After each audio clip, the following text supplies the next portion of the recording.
Oh, no what? Oh, no what? It's 58. We have to have it. Oh, no. We do. Yes, we do. Hello, everybody, and welcome to the Let's Stabilize the Signal portion of the In Wheel Time car show. And, I've had Jeff off on the microphone. His headset's on, but I've got him off over here. That's all for a reason, because it's Mr. Chatterbox, and it's nonstop, 24/7. And That's what Kathy loves about him. is that what it is? Mm-hmm. Okay. She'll never admit that. That she loves him? Yeah. Yes, she So does. we've spent the last hour and a half in here trying to get some stupid video up and running, and it just. There ain't no we to it. No, I'm part of it. I'm part of the hassle factor. It's turning into wee-wee. What is it? Turning into wee-wee. Wee. Is that O-U-I? Yeah, Wee something wee? like that. It's French. Or is it W-E-E? I'm going W-E-E. to be using language. You better cut me off here. No, I'm not. No, I'm not going to do that. You just stay busy over there doing whatever it is that you do. And we're going to get ready to hit the live go We button. are. We are live. already live We and are going. live on YouTube. But are we stabilized? Whatever that means. So far, yes. 'Cause I'm on I've spent Facebook. 50 years in broadcasting, My and I've meds- never known why we had to go on the air to stabilize the signal. I don't want to hear it. Because whatever it is. I think he's a closet Democrat. That's what it is. Oh, here we go. Oh, that's insulting. We've said worse things about him.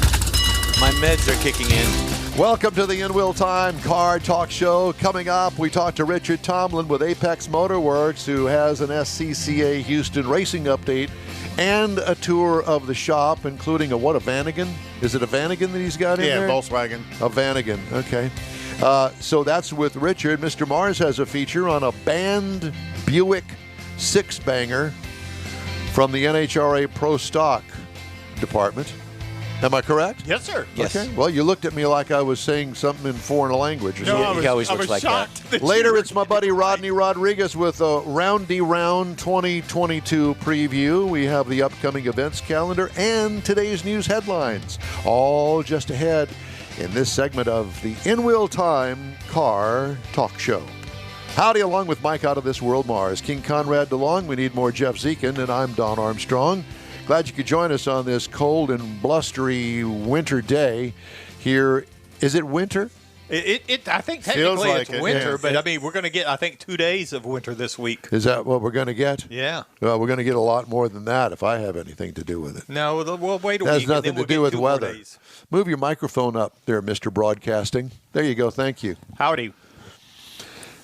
Oh, Lord. How long have we been doing this? 10 years? When I have to Seems tell you like to forever. adjust the microphone? Because it I- fits my head different every time I put it on. Yeah, because that point gets loud, bigger and Yeah, bigger up I there. keep losing more hair. Is and it that fits what different. it is? Uh-huh. Okay. Hey. Huh? That's why yours goes on the same way all the time. Yeah, because you've lost that pointy head. I have control. I can turn you all off. You already have. Wait a minute. Please Yeah, do, because be careful. bingo, I did it all. everybody off. I've got one button over here. I can do that. Got a master it's button. magic. How are you, Richard? Richard Tomlin. Yeah, Richard. Apex Motorworks and SCCA Houston. Richard, how the heck are you, sir? What is that little box in front of his mouth? Is that I don't know. Are we worried about him saying something? He has a little box in front of his mouth. It says more action. Well, he'd probably be Is nice that on if my you turned end? him on, I think because we that's on can't his hear him. end. What? We can't hear him. Well, he's on. Isn't it like when they blurt out Hold their on faces? just a minute and let him talk. Okay. Go ahead, Richard. Can you hear me? there we go. Yeah, cutting in and out. Mike? No, that's not going to work. So, Mr. Mars, I'll let you fix that. Hopefully. Conrad, it's good to see you. How have you been this week? Wonderful. Been a great week. Good. Spent Monday through Thursday out in the Beaumont area, running around out there. Had a good week. That's great. That's great. You know, Driving the full-size van. Oh. Really? Don't like driving that full-size van. What do you mean a full-size van? It's You a mean big Chevy Express van. they still make those things? Yeah. They do? Well, this one's 2011 One? model or How something. many miles on it? 260,000 Oh, miles. breaking in. You know, it's you can tell it's an original Chevy Express van because the paint's peeling off of it. What is up with that? Oh gosh, Because you enough see lacquer? almost every one of those vans, the No. paint's peeling off of it. the white ones, Yes. but not the colored ones. I don't know. The difference is the I don't see colored ones anymore. yeah. All you see is the white ones. Well, they made ones that had green, gold, The gold, the different- golds all do the that different quite a colors bit. on Yeah. them. So when General Motors makes what I call the white fleet, the fleet vehicles Yeah. that you see, Right. they skip a process in the paint department to lower the cost of the vehicle. Well, my opinion is the process that they skip is the one that makes the paint stick. So that's What a bunch why- of morons. Isn't it made by 3M? don't get me going. But it's generationally been going on for Generations. Well, for And it goes on today? four generations of trucks and basically one generation of van because they've made the same van since the 80s. Now it's a water process, a spray water process. No, so they dip it in Elpo electric primer. So they dip it, and then there is an adhesive process they're supposed to spray on that they do for the colors, After but it they comes don't out of for the the dip. white.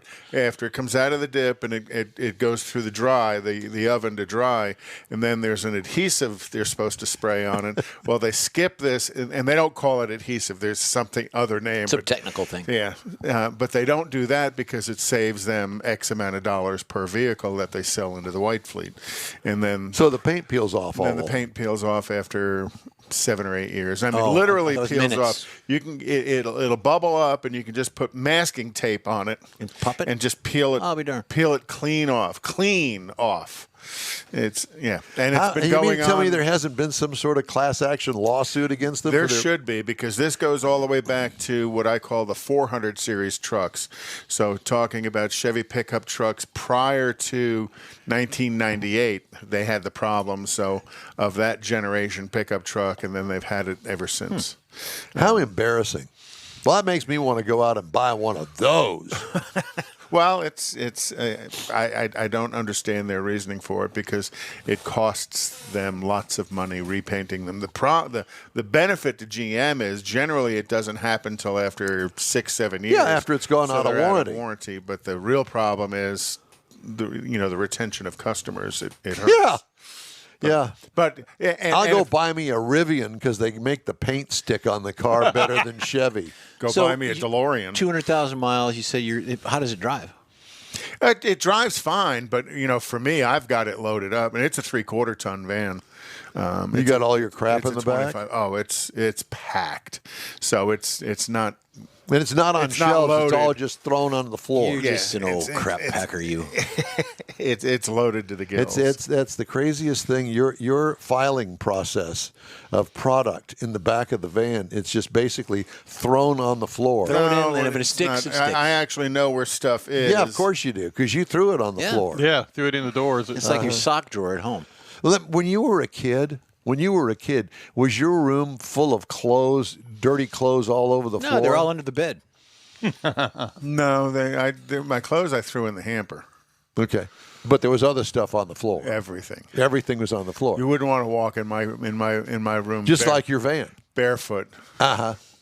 You'd step on little model cars and Legos. Well, it Correct. wouldn't just be the Army model cars. men. It would be. You remember when you made the models, Little trees? You'd break the trees around. Yeah. And had the little spikes on them. Yeah. From where you Or the Barbie You'd dolls, Step the on same one of those. thing. No, The bar- I didn't have Barbie dolls, Jeff. But We had a clothes shoot. We'll go to you. We had a clothes shoot where you take your laundry and there was a door. You push a button, the door would open, you drop it down, and it would go right into the laundry room downstairs. Richard Tomlin's going, why am I on the show? Is he ready to go? Yes, sir. There he is. Okay. I was good till Barbie dolls. We keep it live, brother. We keep Oh, it we honest. could tell you moved your spot and got to a better reception area. Thank you. Yeah, so I think it was the fact that I was in the paint shop area, and there's just too many metal walls. there, Wait a so minute. that- Was that the peeling. paint? Was Yep. that the paint shop that GM uses Yeah. when all the paint peels off?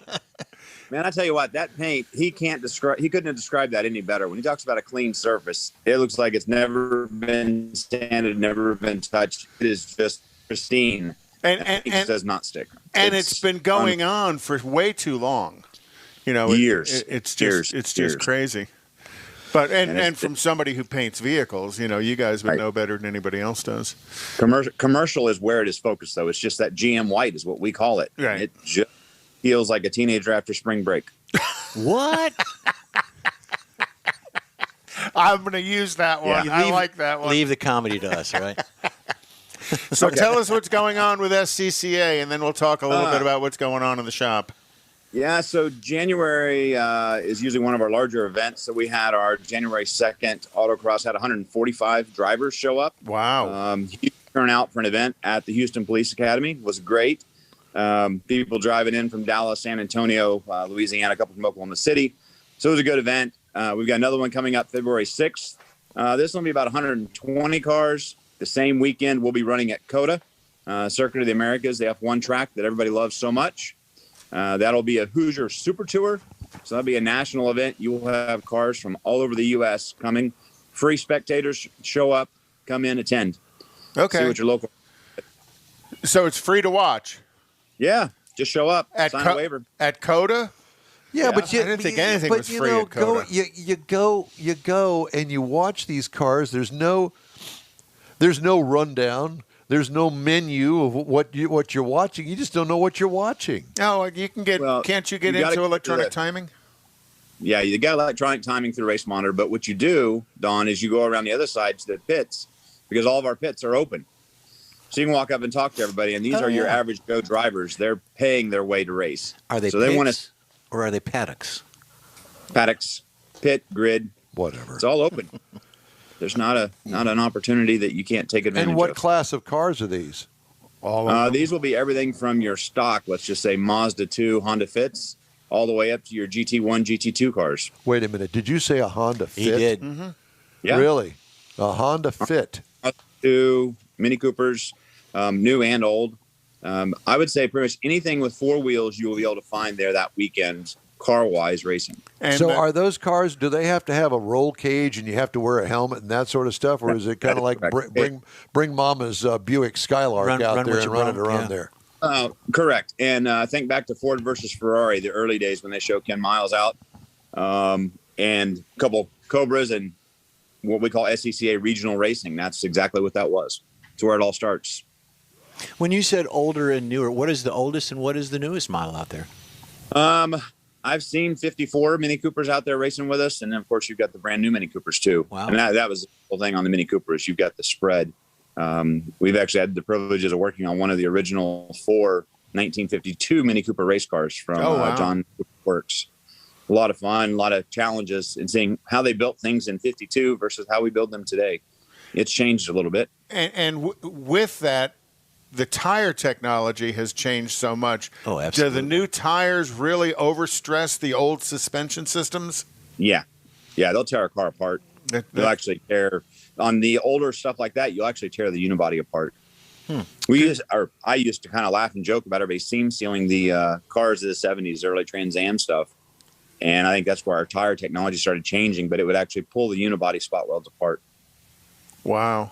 So that's got to be scary. Just too much stress. So do you use on those cars, do you use a tire that won't grip as well so you do less stress to the metal? No. We just weld more metal. Don't ever grip. Come on. Oh, look at that. Look at that big 12-inch zip that came unzipped right there. Oh, just throw a weld on it. We'll be good. Yep. Throw a bigger weld. And then it unzips in another part of the car. Right. Move to the next weakest link, exactly. Wow, that's scary. So your COTA event, is that probably one of the biggest ones that you guys host out of South Texas SCCA? Yeah, that's Houston we put that on SCCA.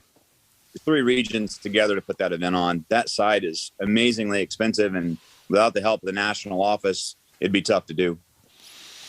And then how many entries do you think you'll have? Comparison, the one we have this weekend, we're having the exact same style event at Homestead this weekend. They've got 487 entries. Wow. So Homestead. we close to 500 entries.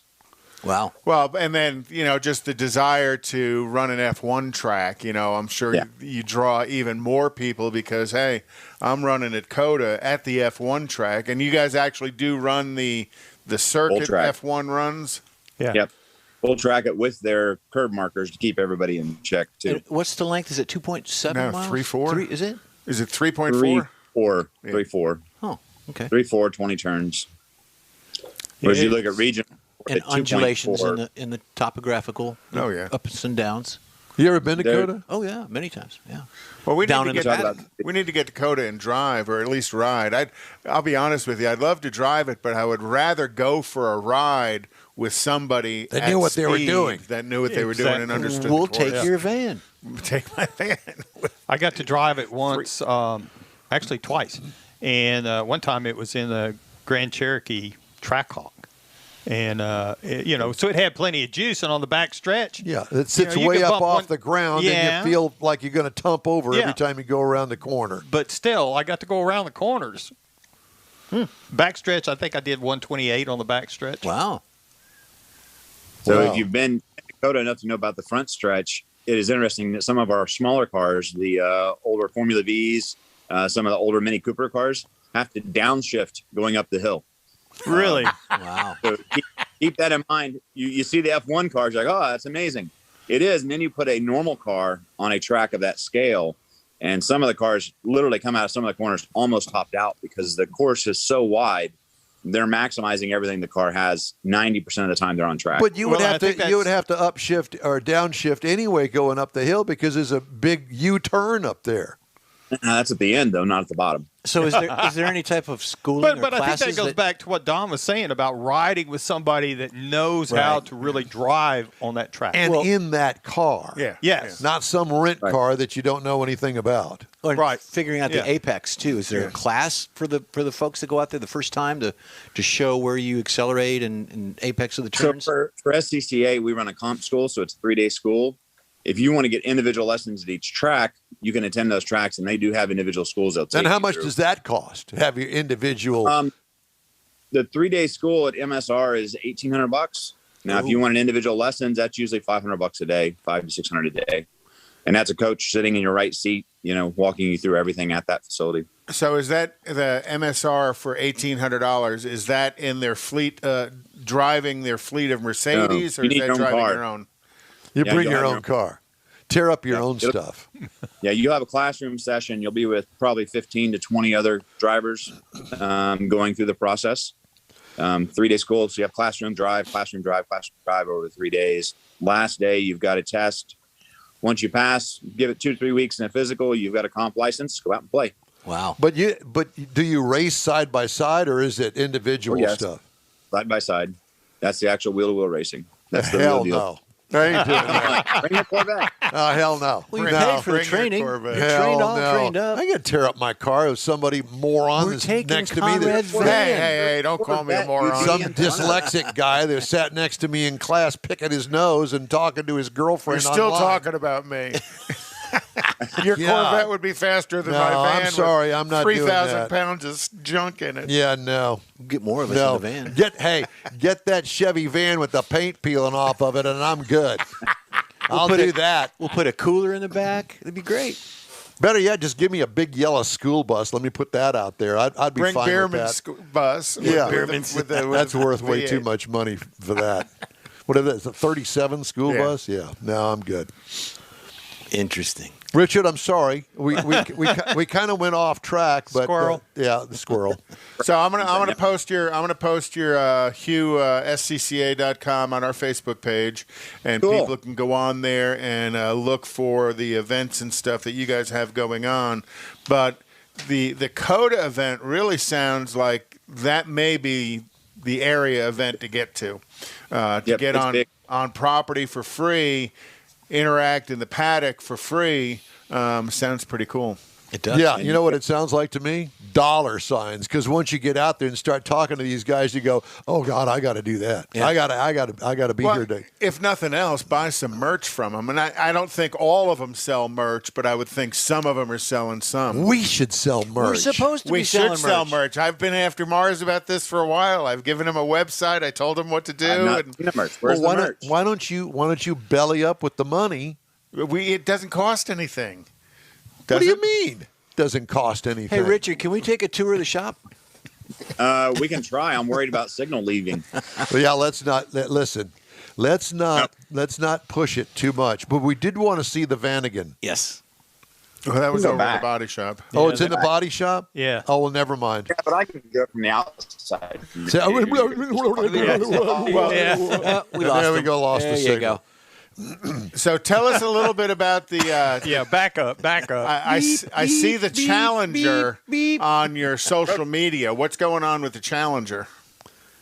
That is the Roadrunner that my parents drove to the hospital when I was born. Oh, wow. So that car is just neglected by me. That's all. 68? And, 68 Plymouth Roadrunner. Yep. Yeah. Was originally white. I painted it many years ago, and just need to get it put back together. And what about that Corvette sits next to it? That Corvette is a crazy story. We just picked that up for a friend. We gave it to his son, who is 16, Yikes. and Oh, boy. picked it up for $1,200. And we'll be pulling the motor out of it today and trans. He'll have new motor trans in it inside the next probably 7 to 8 days. Just going with a regular Chevy small block, or are you going to LS it? Regular Chevy small block, but nothing stock about it, but the block. You know how that goes. Yeah, He comes from- and we know you. I'm really just kind of providing space and chaperoning where I can. Just trying to help out. I love the fact that we're getting a young man a car that he wanted, a car of his dreams, in his words, and he has been here every day wrenching on the car. Oh, good for he's- him. Add to it. So Getting a chance to learn the car, learn what to do, learn how to work on provide it. all the go. service knowledge I can, just Well, show up and do it. Richard, it's always great to talk to you, and thanks for putting up with our insanity over here. It's been crazy. And happy birthday to Ricky. Oh, yeah. Absolutely insane. Shout out to Conrad, if you would look this up. So Speed Advocates is doing an event today. And then that's Stephen Cruz, one of our friends. But it is a kids car show where they're doing Power Wheels, pit bikes, go-karts. Oh, yeah. 3 to 6. The website or the address is on his page, but it's up Tomball area. But we'll be there between 3 and 6. And right now we're getting ready to head down to MSR for Porsche Club. All right. Thanks, Don. Thank you, sir. Take care of yourself. We'll be in touch with you next month. You bet. Richard Tomlin, Apex Motorworks, and the local SCCA guy. All right, time now for the events calendar, which kind of folds right into what Richard was saying, because believe it or not, there are January events going on. Oh, yeah, there's actually quite a few events going on in and around the area. And the weather today is a little uncomfortable. No, it's So beautiful out there. for It's you. nice and cool. It's nice and cool, and you got the windows rolled up in the car. I've got 3 shirts on and heated socks. Again, what Richard talked about is Speed Advocates, and Stephen Cruz does this with the Power Wheels with the kids about quarterly, and it's going to be at the Rudy's Barbecue on 249, just south of Tomball. Also, tomorrow at 8 a.m. to 11 a.m. is the Car Culture at Cinco Ranch in Katy, and that's just an open cruise in. Also tomorrow is HPD Twin Peaks Meet in Shenandoah, Texas, up in the Woodlands. And, that's now that football season is kind of coming to an end, they're going to let him back in up there with the cruise-ins at Twin Peaks. Tomorrow as well, starting at 9 a.m., is the Misfit Mafia Cruise, and that's going to start at the Bass Pro Shops in Pearland, and it's going to go down through, Lake Jackson, across the Blue Oyster. What's the name of the Blue Oyster Cult. What's the Blue River? What's the River of No What's the Return. bridge and the tollway down there to Bri- get onto Galveston? Bridge over Nowhere. the River Kwai. Nowhere. Bridge to nowhere. Bridge over River Kwai.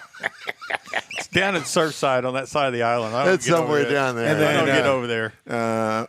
Richard was talking about the out at the Houston Police Academy. BMW SCCA Autocross is tomorrow as well. And that's out at the Police Academy out by the airport. And then Chaos Park and Chill at Mason Road. I in like the Katy. name of that. And that's 2 to 5 p.m. tomorrow. All right. Well, thank you very much. Okay. Mr. Mars has a feature this morning He that I'm certainly really does. interested to find out about, called Banned from the NHRA Pro Stock Ranks, the Buick V6. Go. A long time ago, way back when in 1986, there was a guy named Buddy Ingersoll, and he was working with the people at Buick, the factory people at the Buick, and they had were petitioning NHRA to let him run the V6 and the turbo. Now, at the time, back then, they would let them put power adders in because there was such a disadvantage in cubic inches between the V6 and the monster motors that could be 500, 600, 700 cubic inches at the time. So they let him put on a turbocharger. And then they let him put on 2 turbochargers. So it was fine, and they said he could do that so long as he could be competitive. So he put it on, worked his way up to where he was getting faster and faster and faster, got competitive. And so he actually got up against Bob Glidden at the Fall Nationals in 1986 and lost the clutch in the finals, or he might have beat Glidden. Wow. But it was decided at that point that he should not be in pro stock any longer. They were going to bump him down to the competition eliminator. That's not where he wanted to be. So he went over to IHRA with the same setup, and they said, yeah, you can run in pro stock if you can be competitive, which he was at that time. But it was the same problem. He got to running in it and actually got to the point he was going to beat people. You know, mechanical problems, clutches, things like that drag racers have. They came into play on this, and it eventually did the same thing. They said, okay, you can run, but you can't have power adder. You know, this thing that's supposed to make everybody equal between your V6 and the monster V8s. So they told me he couldn't do that. Well, that obviously he can't be competitive then in pro stock.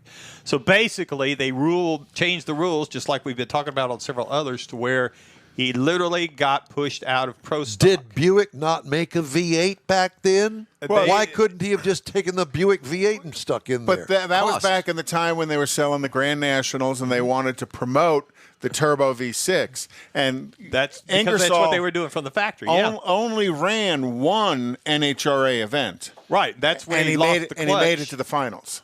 The one and only time they actually let him run. Now, he'd been testing all along. I've always followed this story.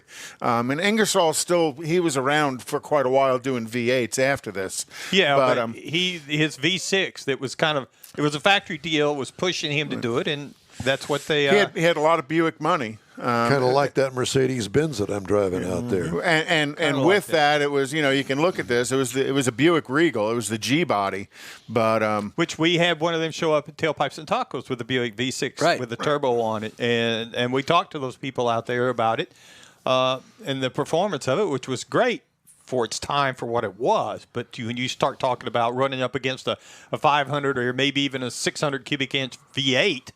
And he was competitive. Juice. Well, and he was. Yeah. And that was the problem. They didn't like it. So they bumped him out. You got to remember back when the Buick Grand National was out, it was annoying Chevrolet because it was faster than a Corvette. It was downright faster than a Corvette. So NHRA didn't like it, and then he did run almost a full season in IHRA, and then eventually IHRA banned it as well. And I want to say that might have been not necessarily the beginning of Pro Modified, but it was, that package. Influence. That package has gone off to the Pro Modified categories. Well, the Pro Modified, that is absolutely nuts. It is. It's a scary class. It reminds me of, now I'm going to show just how old I am, because I remember the old fuel altereds. Yes. With the Bantam bodies and the Anglia bodies, and Yes. literally, it was like shooting a rock down the track because you never knew which direction they were going to go. Yeah, with they those couldn't go in a nitro straight motors. line. Yeah, I remember. Wild Willie Borscht.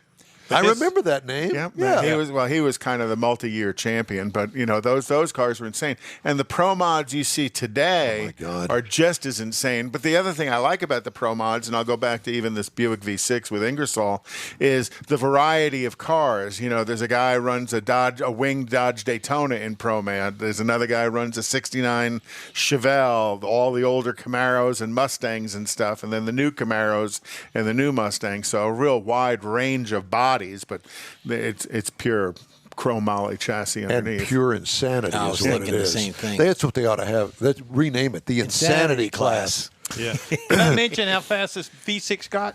Tell me. 7.2. He was down in 7.2 back in 1986. And the speed was?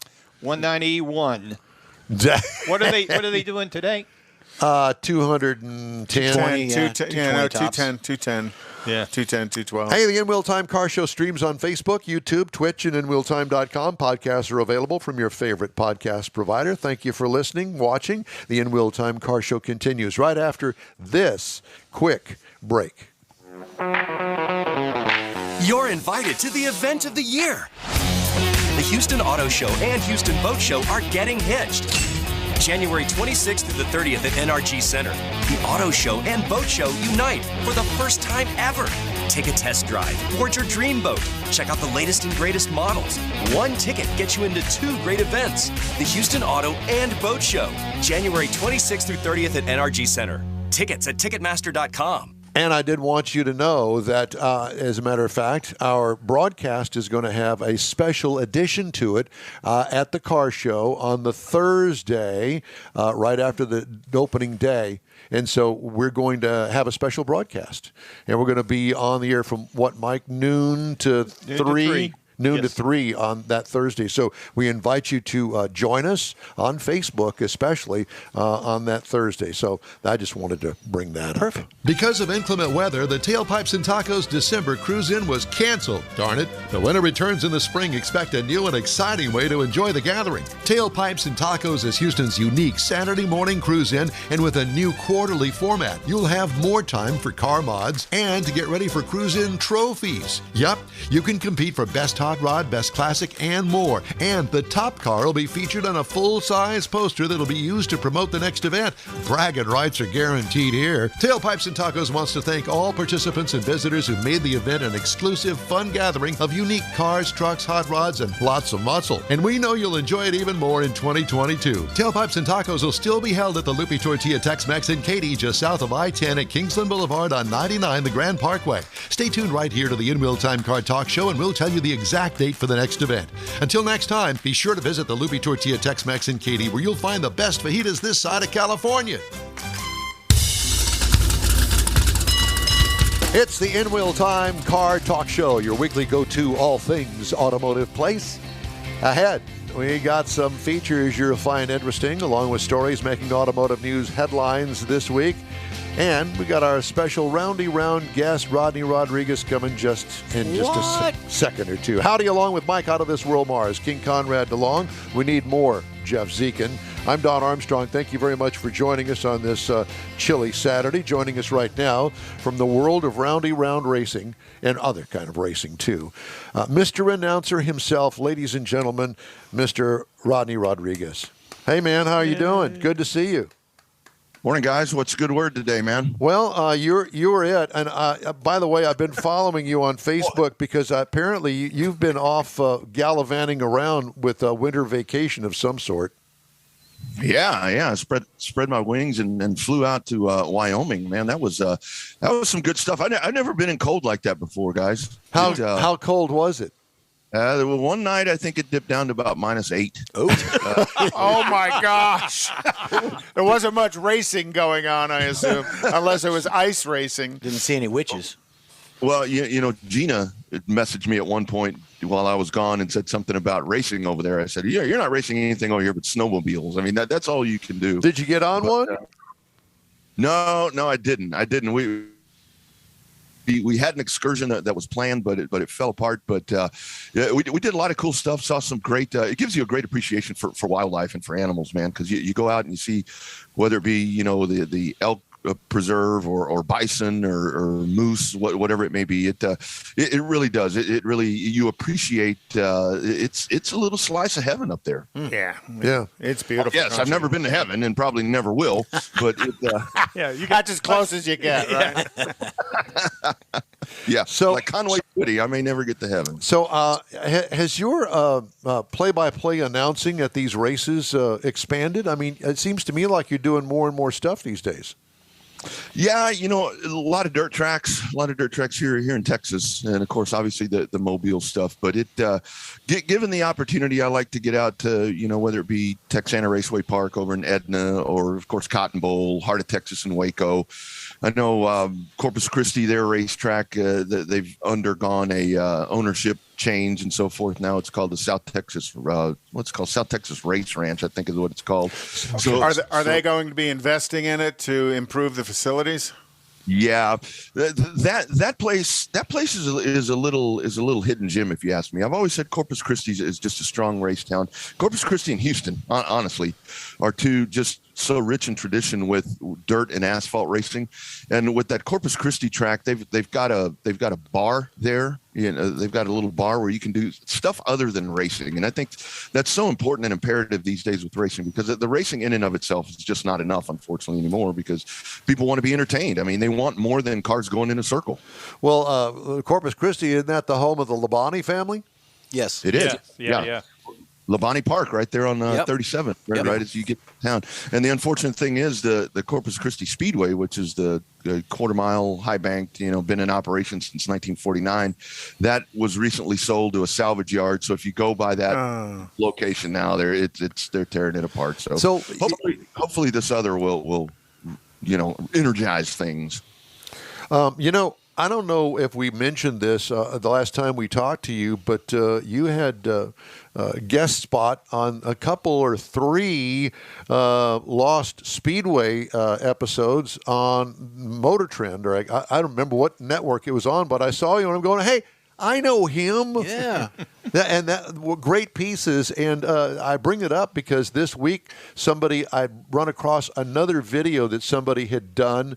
It was off of a cell phone up there at Texas World Speedway, and you spent some time up there, and they're now encroaching on the actual racing surface, from what I understand. Yeah, that's Lost Speedways. That's actually on Peacock. Peacock. Okay, yeah. And that right there, it's just it's 600 and some odd acres is what that place encompasses, just with everything, from Highway 6 straight on back. So if you look at it now, they started working on the backside and the Southern Point, subdivision, whatever it's called. They started that community. They've got a lot of houses in. I would say there's probably over 150 units that were in February when I was there, and now they're really working towards that back straightaway. To where they've taken over the road course that actually went outside of the backstretch. Yep. That's gone. But now with TWS, it's you've got part of the back straightaway. You got a big hole between turns 3 and 4, and turns 1 and 2 are about gone. Front straightaway ends right at about the entry of where turn 1 was. So they're definitely moving towards the racetrack in and of itself. It's just a matter swallowing of it up. Too bad they're not going to incorporate any pieces of the track into the community. Well, I heard that they are going to actually try to work the sign in there. Yeah, supposedly in the park. They're going to do maybe some pieces there from the racetrack, but it's the street names over there. I don't remember them all, but within that Southern Point community, they've got street names in there, but the street names are like Le Mans and all of these weird ones. I mean, there's one street that's Darlington. I guess that would be okay, but I mean. With that, you need to have like A.J. Foyt Drive and Johnny Rutherford Way or something like that. I mean, you bring some of those names back.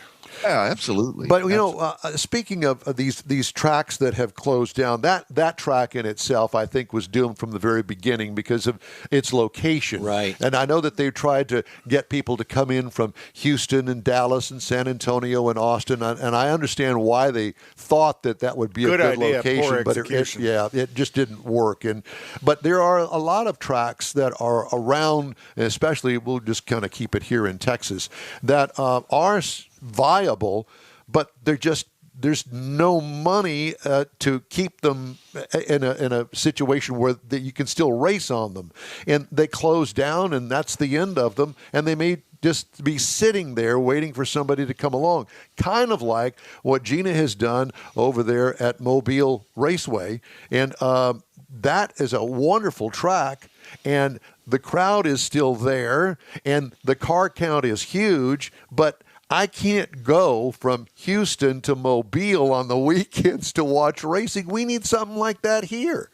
Yeah, and it's there's racetracks sitting around. I mean, San Antonio is sitting, and that's a place where in its time was just such a speed plant and just great names that roll through there. But and the challenge is now you're going to get me on my soapbox. I mean, the challenge is for the racetrack owner or for the racetrack operator is that they don't actually own it. And we see so many tracks where you get whether it be a promoter, a promotions group that come in and they take over the helm, but they can't actually having the funds is one thing to be able to invest it because got to pay rent, you've got to pay a lease, whatever it is that you have to do.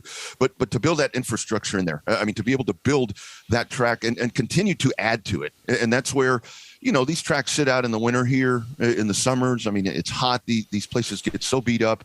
Asphalt gets beat up and dirt surfaces and everything. They require a lot of work. But when you have a lease that you're having to pay, and then depending on what your track owner's interest is, I mean, there's a lot of folks where you get and nobody in particular here. I'm just talking about across the state. Very, very generic situation to where a track owner, they don't give a damn about the racing. I mean, it's mailbox money for them. It's mailbox money. Get a piece of the beer stand, get a piece of the concessions. It's just money they have coming in. They don't give a damn what the place. Well, and then the other problem is, when the track was originally built, it was probably in a little bit of a remote area, and then as the community moves in around them, all of a sudden the land becomes way more valuable than the mailbox money they're getting. Yeah, you're exactly right with that, and that's a great point. I mean, because we had in Kyle over at Central Texas Speedway, my dad and I helped build that track, for crying out loud, back in the late 90s. We'd go out, after work and do whatever. There was nothing there by the time the place closed in 2016.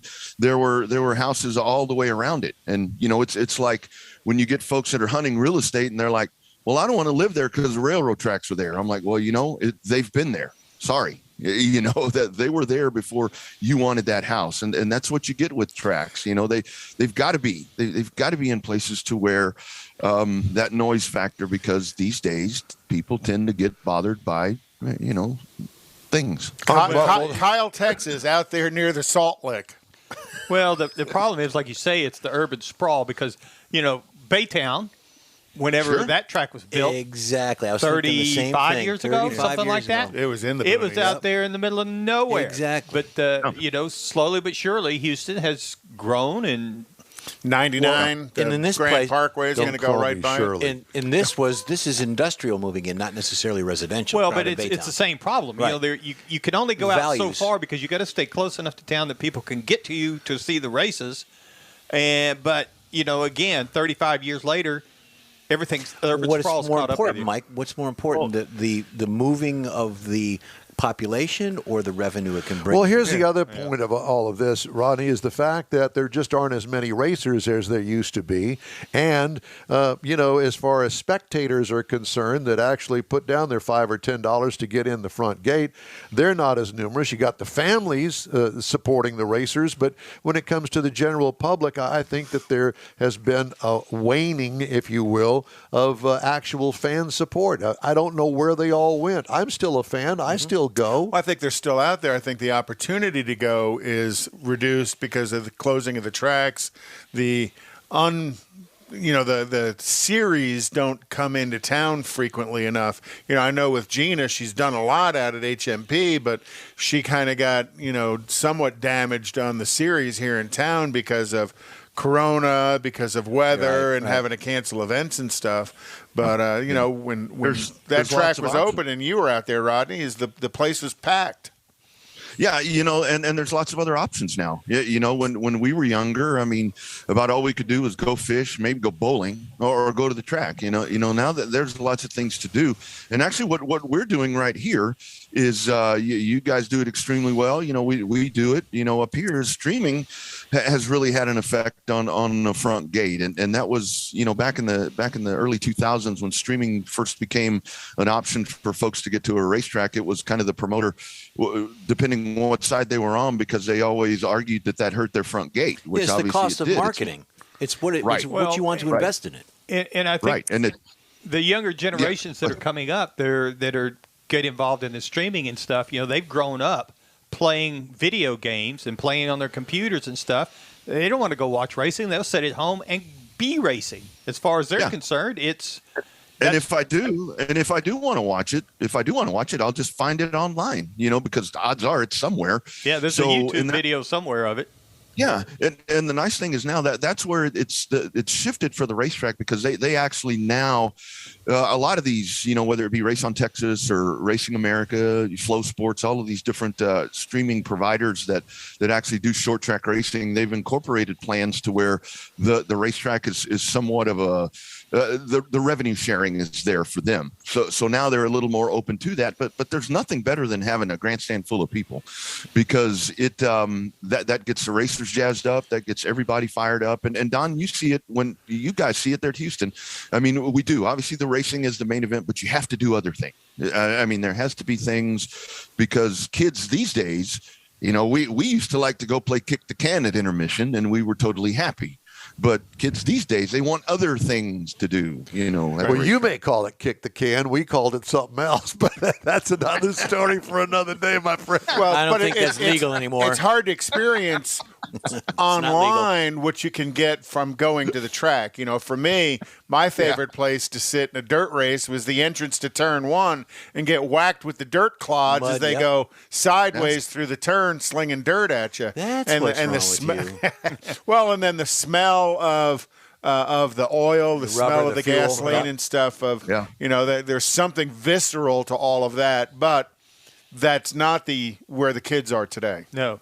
To me, it's kind of like going to watch a baseball game live versus watching one on TV. I won't watch it on TV. It's just not there. You don't have the sound, the noise. You don't have the feel. What you've got? And the other part. Oh, sorry, guys. No, go ahead. No, the other part where tracks need to, and I know it's hard. I know it's hard, and it's easy to play armchair quarterback, but that's what I do. Racetracks need to get better with.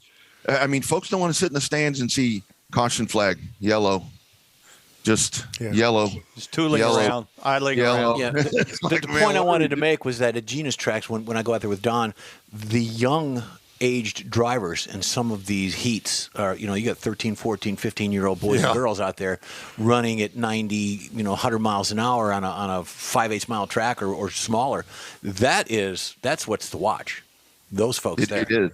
It's definitely a youth movement, and while old timers get torn on that, where it's like, oh, they're using their parents' money or whatever the case is, and so a lot of times that's true, but the whole thing is you guys were you touched on it a while ago. I mean, we've got to have youth in the sport, because at some point we old timers we're not going to be around, and it needs to be these young folks that are going to continue to carry the sport in whatever manner it's going to be. Obviously, It's not like it was back in the 60s and 70s. But Ronnie, I want to talk before we get out of time here. I want to talk about the Revved Up Sports Show. Yeah. And tell us when that's on and how everybody can get a peek at what you guys do.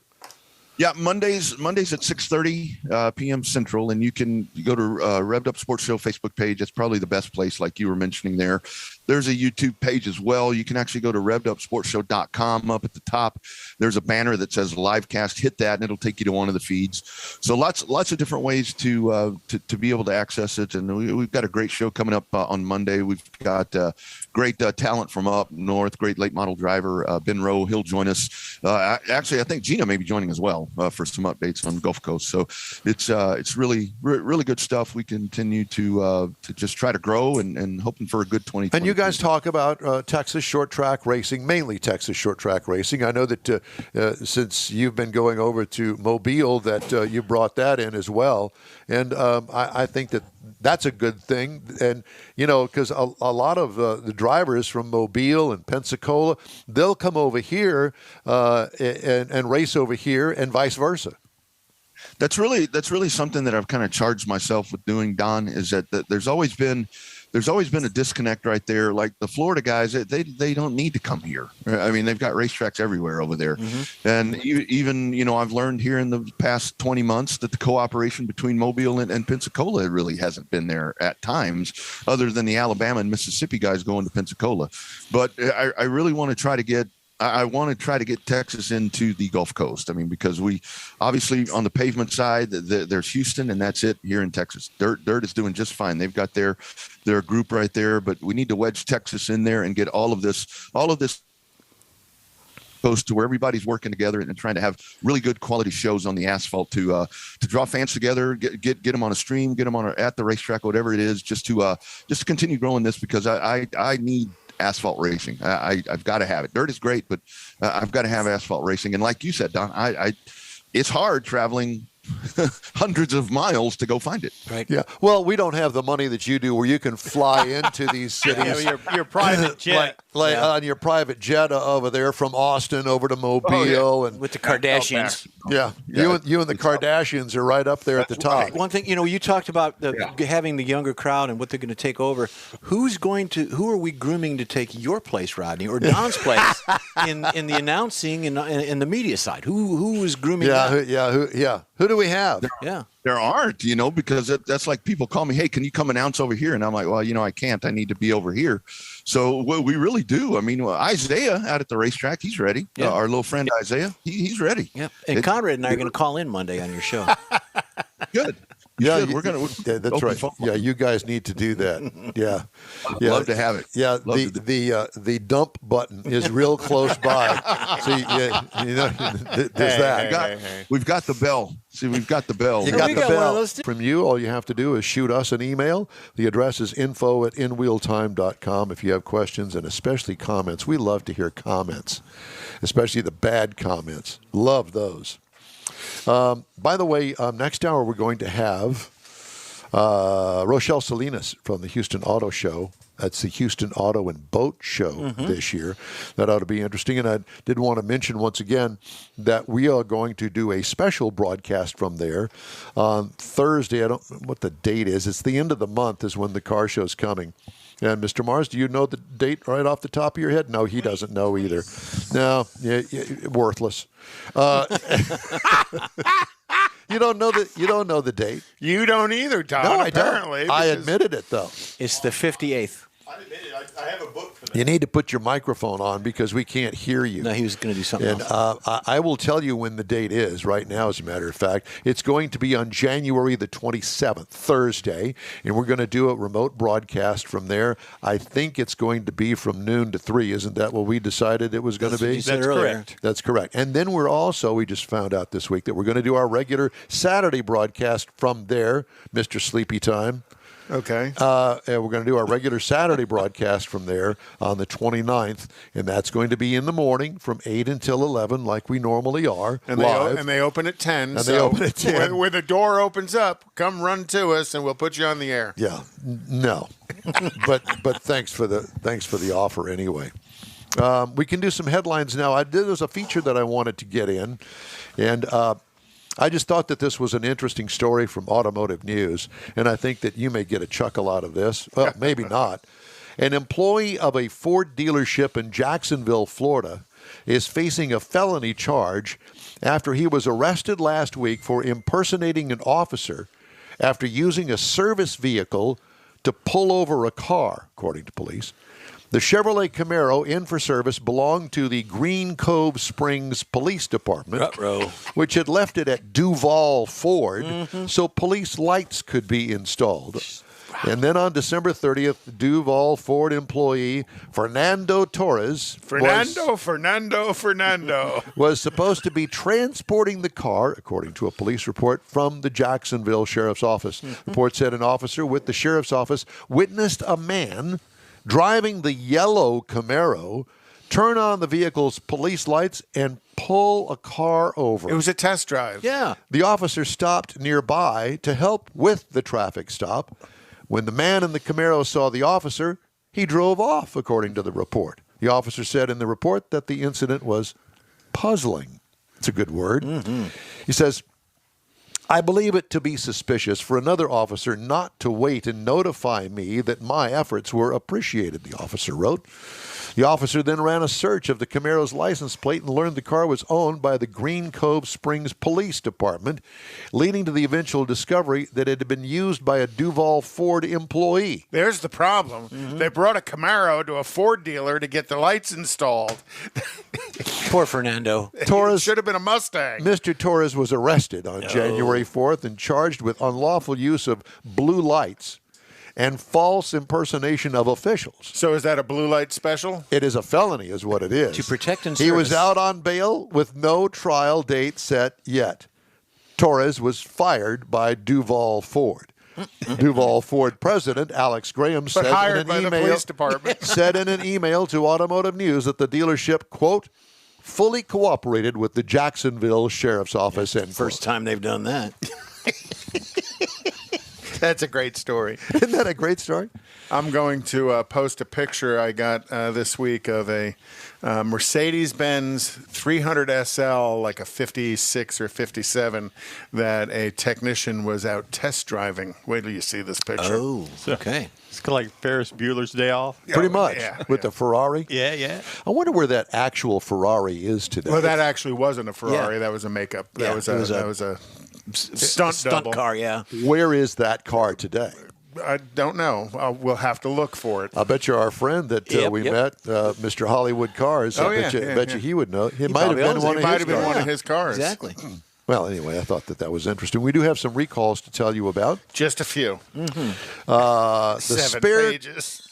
the spare tire incompatible with accessory wheels on the Chevy Silverado 1500 from 2019 to 2021 and the GMC Sierra 1500 from 19 to 21.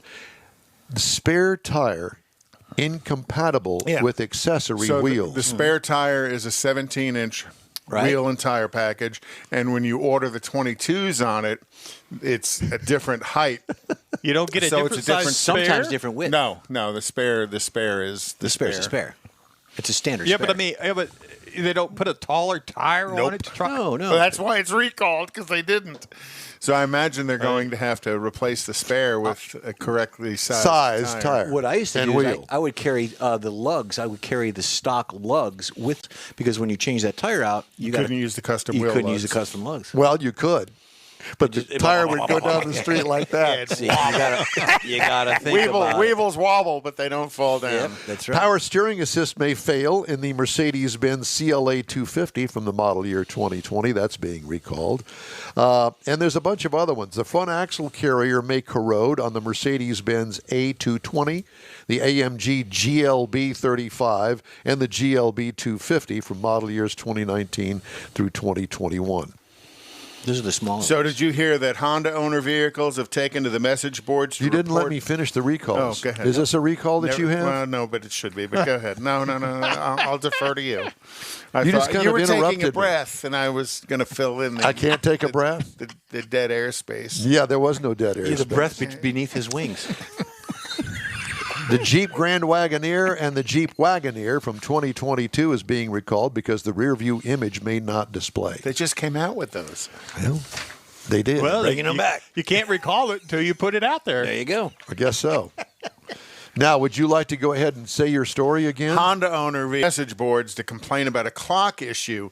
On January 1st of 2022, the clock and the navigation systems started reading 2002.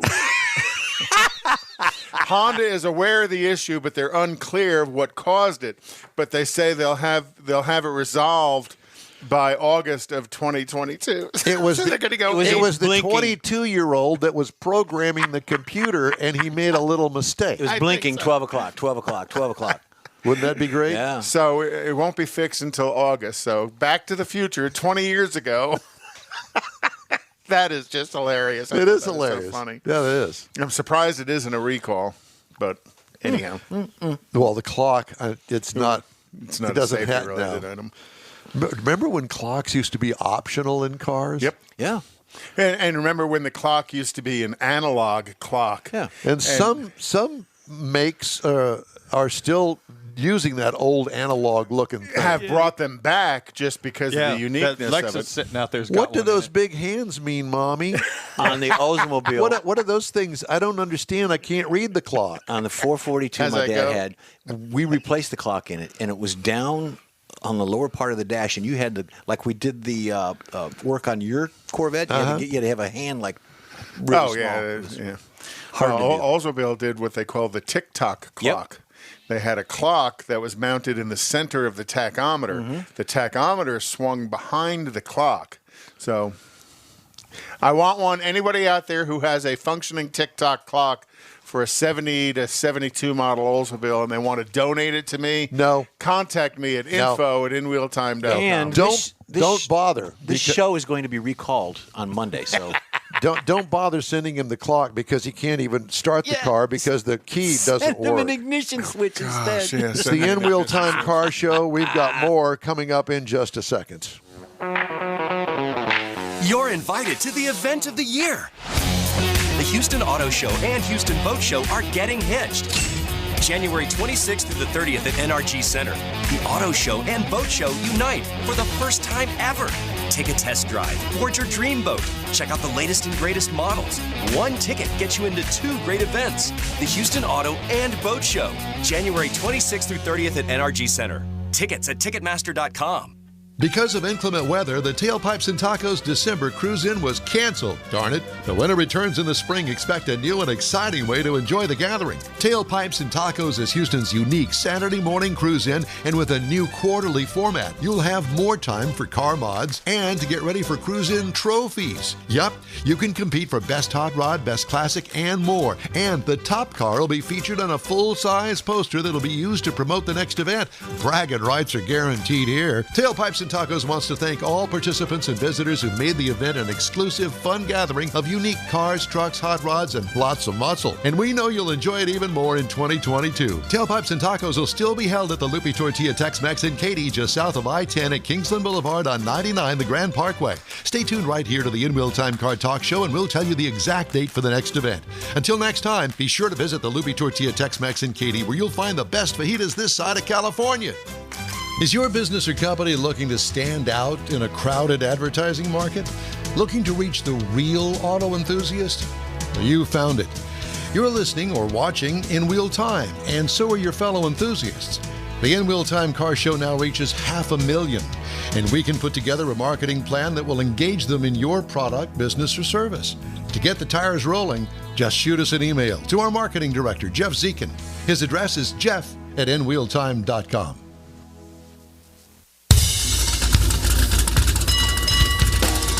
It's the In Wheel Time Car Talk Show. Just ahead, the Houston Auto and Boat Show is less than 2 weeks away, and Rochelle Salinas joins us with everything you want to know. I'm going to review the 2022 Jeep Grand Cherokee. Conrad has the cruise-in calendar and This Week in Auto History. And we'll have the stories making auto... Pardon me? The racing calendar. We already did the cruising calendar, but that's okay. Like I said, it's going to be recalled on Monday. Here, would you like to go ahead and read the rest of this? It's okay.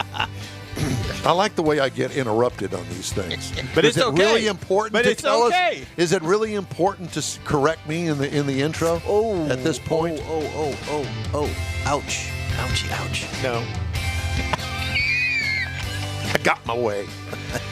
It's the only time I can get my way. I don't know what the deal is. Anyway, we got This Week in Auto History. We'll also have the stories making car news this week. That and more dyslexia just ahead on today's In Wheel Time Car Show. Howdy, along with Mike out of this world, Mars, King Conrad DeLong. We need more Jeff Zekin. You're turning red. I'm Don Armstrong. It's great to have you here this morning because I called your ass out. Didn't I? Yes, you did. I did. Well, you know, when you interrupted the teacher in school, what happened to you? Whack! No, I generally spend most of my time at school in the principal's office. And why is that not Mr. a surprise? Sarkeesian was the one. He was my high school principal, and Mr. Funk was the assistant principal. Mr. Funk. He was a bald guy, and I spent hours. Wasn't there a days, professional weeks. wrestler by the name of Terry Funk? Yeah, and there was They another actually one. may have been related. I'm not real sure. Yeah. But John Sarkeesian was the principal. Great. How weird is that? That I can I've remember got a both of story, their but it's too names. long to tell. The Houston Auto and Boat Show. Let's just focus in on that for a little bit and also focus in on Rochelle Salinas. And Rochelle, it's good to see you. I know that you did not want to get up and talk to us and have all of this craziness on a Saturday morning. You got enough there at the house. What, are you kidding me? I love you guys. Y'all brighten my day. We do? Yeah. Well, we don't know how, but Yeah, she's just happy she's not here. Yeah. exactly. But we'll have our way with her at the Car and Boat Show that's coming up in less than 2 weeks. That's right. Yep, Yeah. 2 weeks. So how are things going?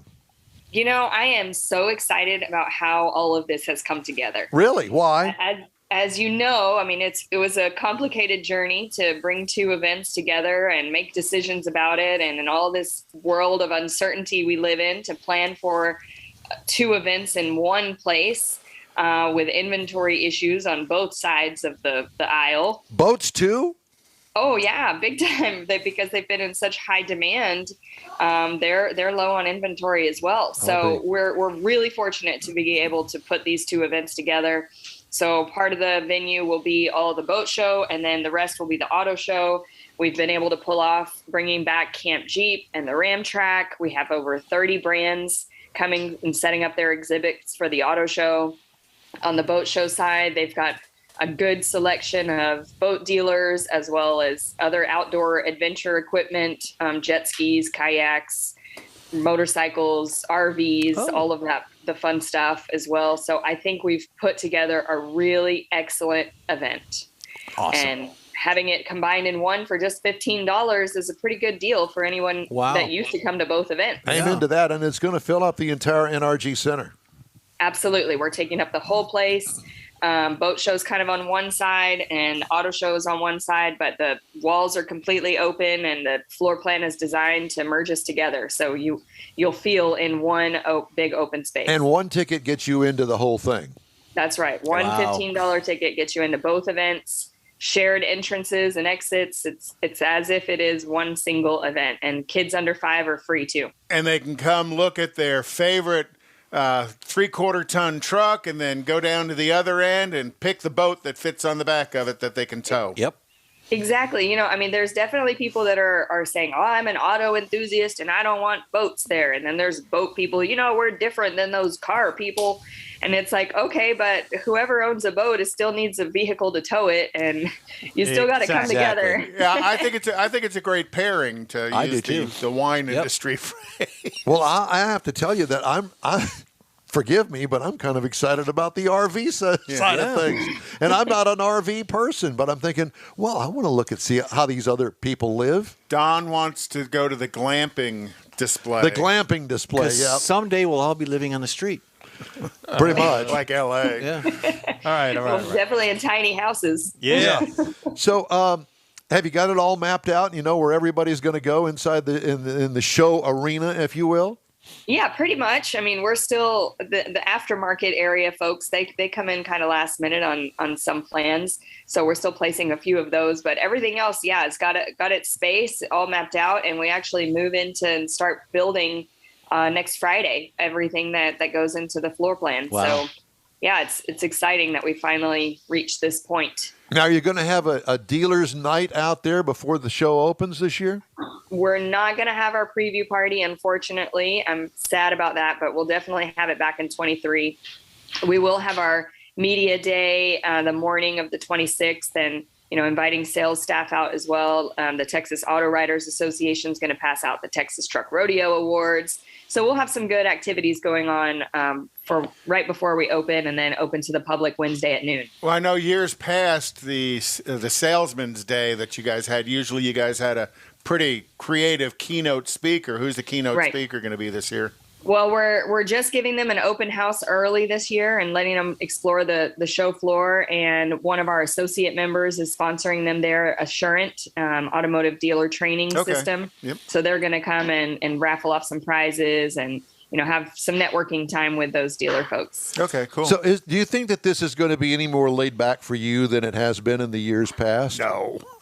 I mean, I was just talking about this with our decorator, Shepherd Expo Services, that I feel really relaxed. But I don't know if it's because the show is slightly easier or because this is like my 11th auto show and now I know what I'm doing. A little bit of both. Well, let me ask you this. Do you have a counterpart on the boat side? I was thinking the same thing. We do, yes. The PR person on the boat side is Leah Cast, and her and I have been longtime PR friends.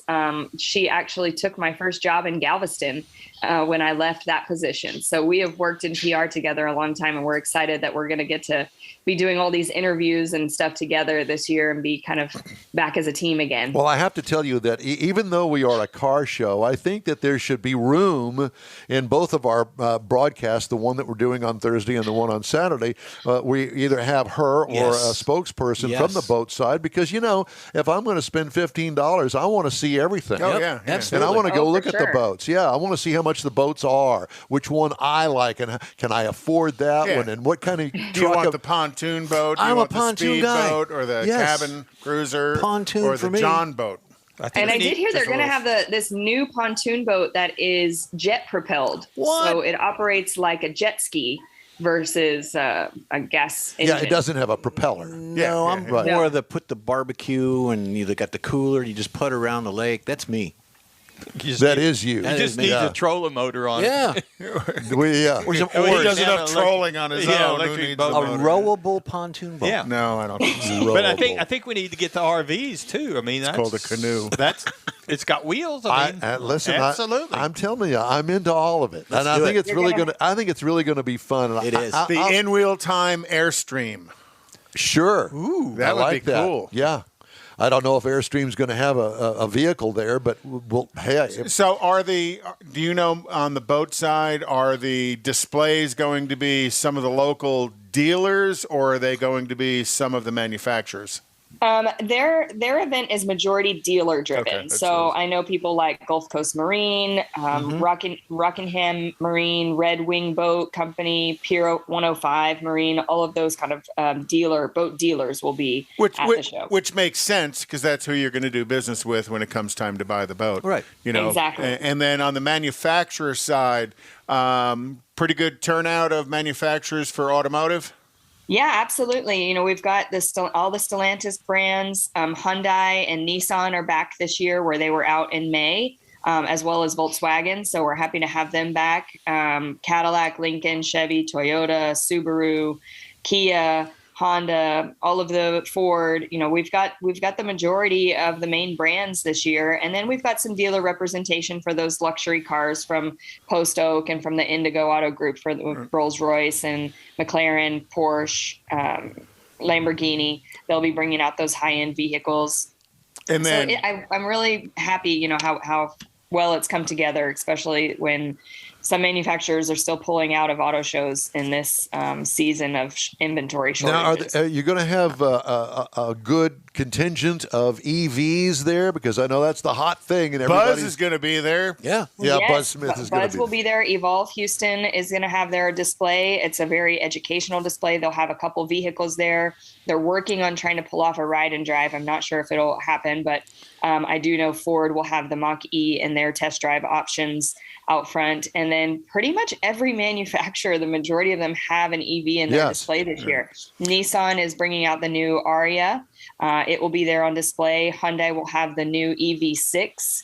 So there's a lot of EV options for people to look at, especially with all these brands, you know, starting to put things in the pipeline. Well, I will tell you that the Nissan Aria is really something to see. I had a chance to see it. Our good friend Steve Parrott with Nissan brought one down here last year and showed for a limited number of press people. And I was going, wow, this doesn't look like any kind of Nissan that I've ever seen before. I hope they have it open so everybody can see inside this thing. It is superb. Really? Yeah. Yeah, I'm not sure exactly its accessibility, but I know that on Wednesday, Steve will be there also to do a walk around with the vehicle. Thursday, we'll have to get someone to talk to you guys about it on the show for absolutely. And then it's actually going to move out early, so it won't be there for the weekend of the show. It's just the Aria is only going to be there Wednesday, Thursday, and Friday. So get your tickets early. Get your tickets early. Yeah, come early if that's what you want to see. There's only a few of them available in the country right now, and it's got to head off to another event to be seen elsewhere. Rochelle, did you said that the folks are coming in, the manufacturers, did you have any that weren't on the books, and then all of a sudden as this progressed closer to the date, they said, you know what, wait a minute, we want to be in. Did you have any late comers? Yeah, Hyundai was one of those. They told us back in, we put out the request to participate in the show back in August, September timeframe. Couple, came in immediately. Kia, Subaru, they were on board right away. And we kept bugging Hyundai, what's the deal? What's the deal? In November, they told us, no, we're not going to be able to do it. So sorry. And then the week before Christmas, they called and said, hey, we have a budget. We're ready to get in. So give us some space. Wow. So we were able to fit them in at the last minute. I'm That's so good. grateful. And, it's been a roller coaster in all transparency. Y'all know me. I tell you the real deal. But Camp Jeep was also one that was like, yeah, we're in. Absolutely. And then they were like, no, sorry, we got to pull back. We're out.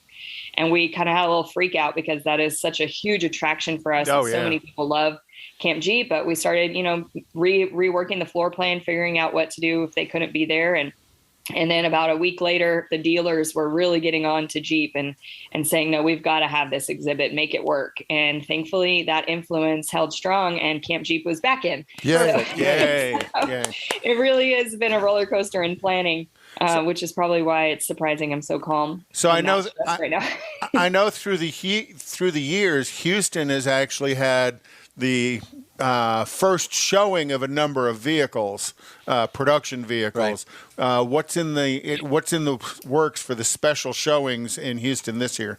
Tell us Well, a with secret. inventory being so low, that's been one of the struggles, having that. But that 23 Aria is one of those, as well as the Nissan Z, the all new. Wow. The Z is going to be there.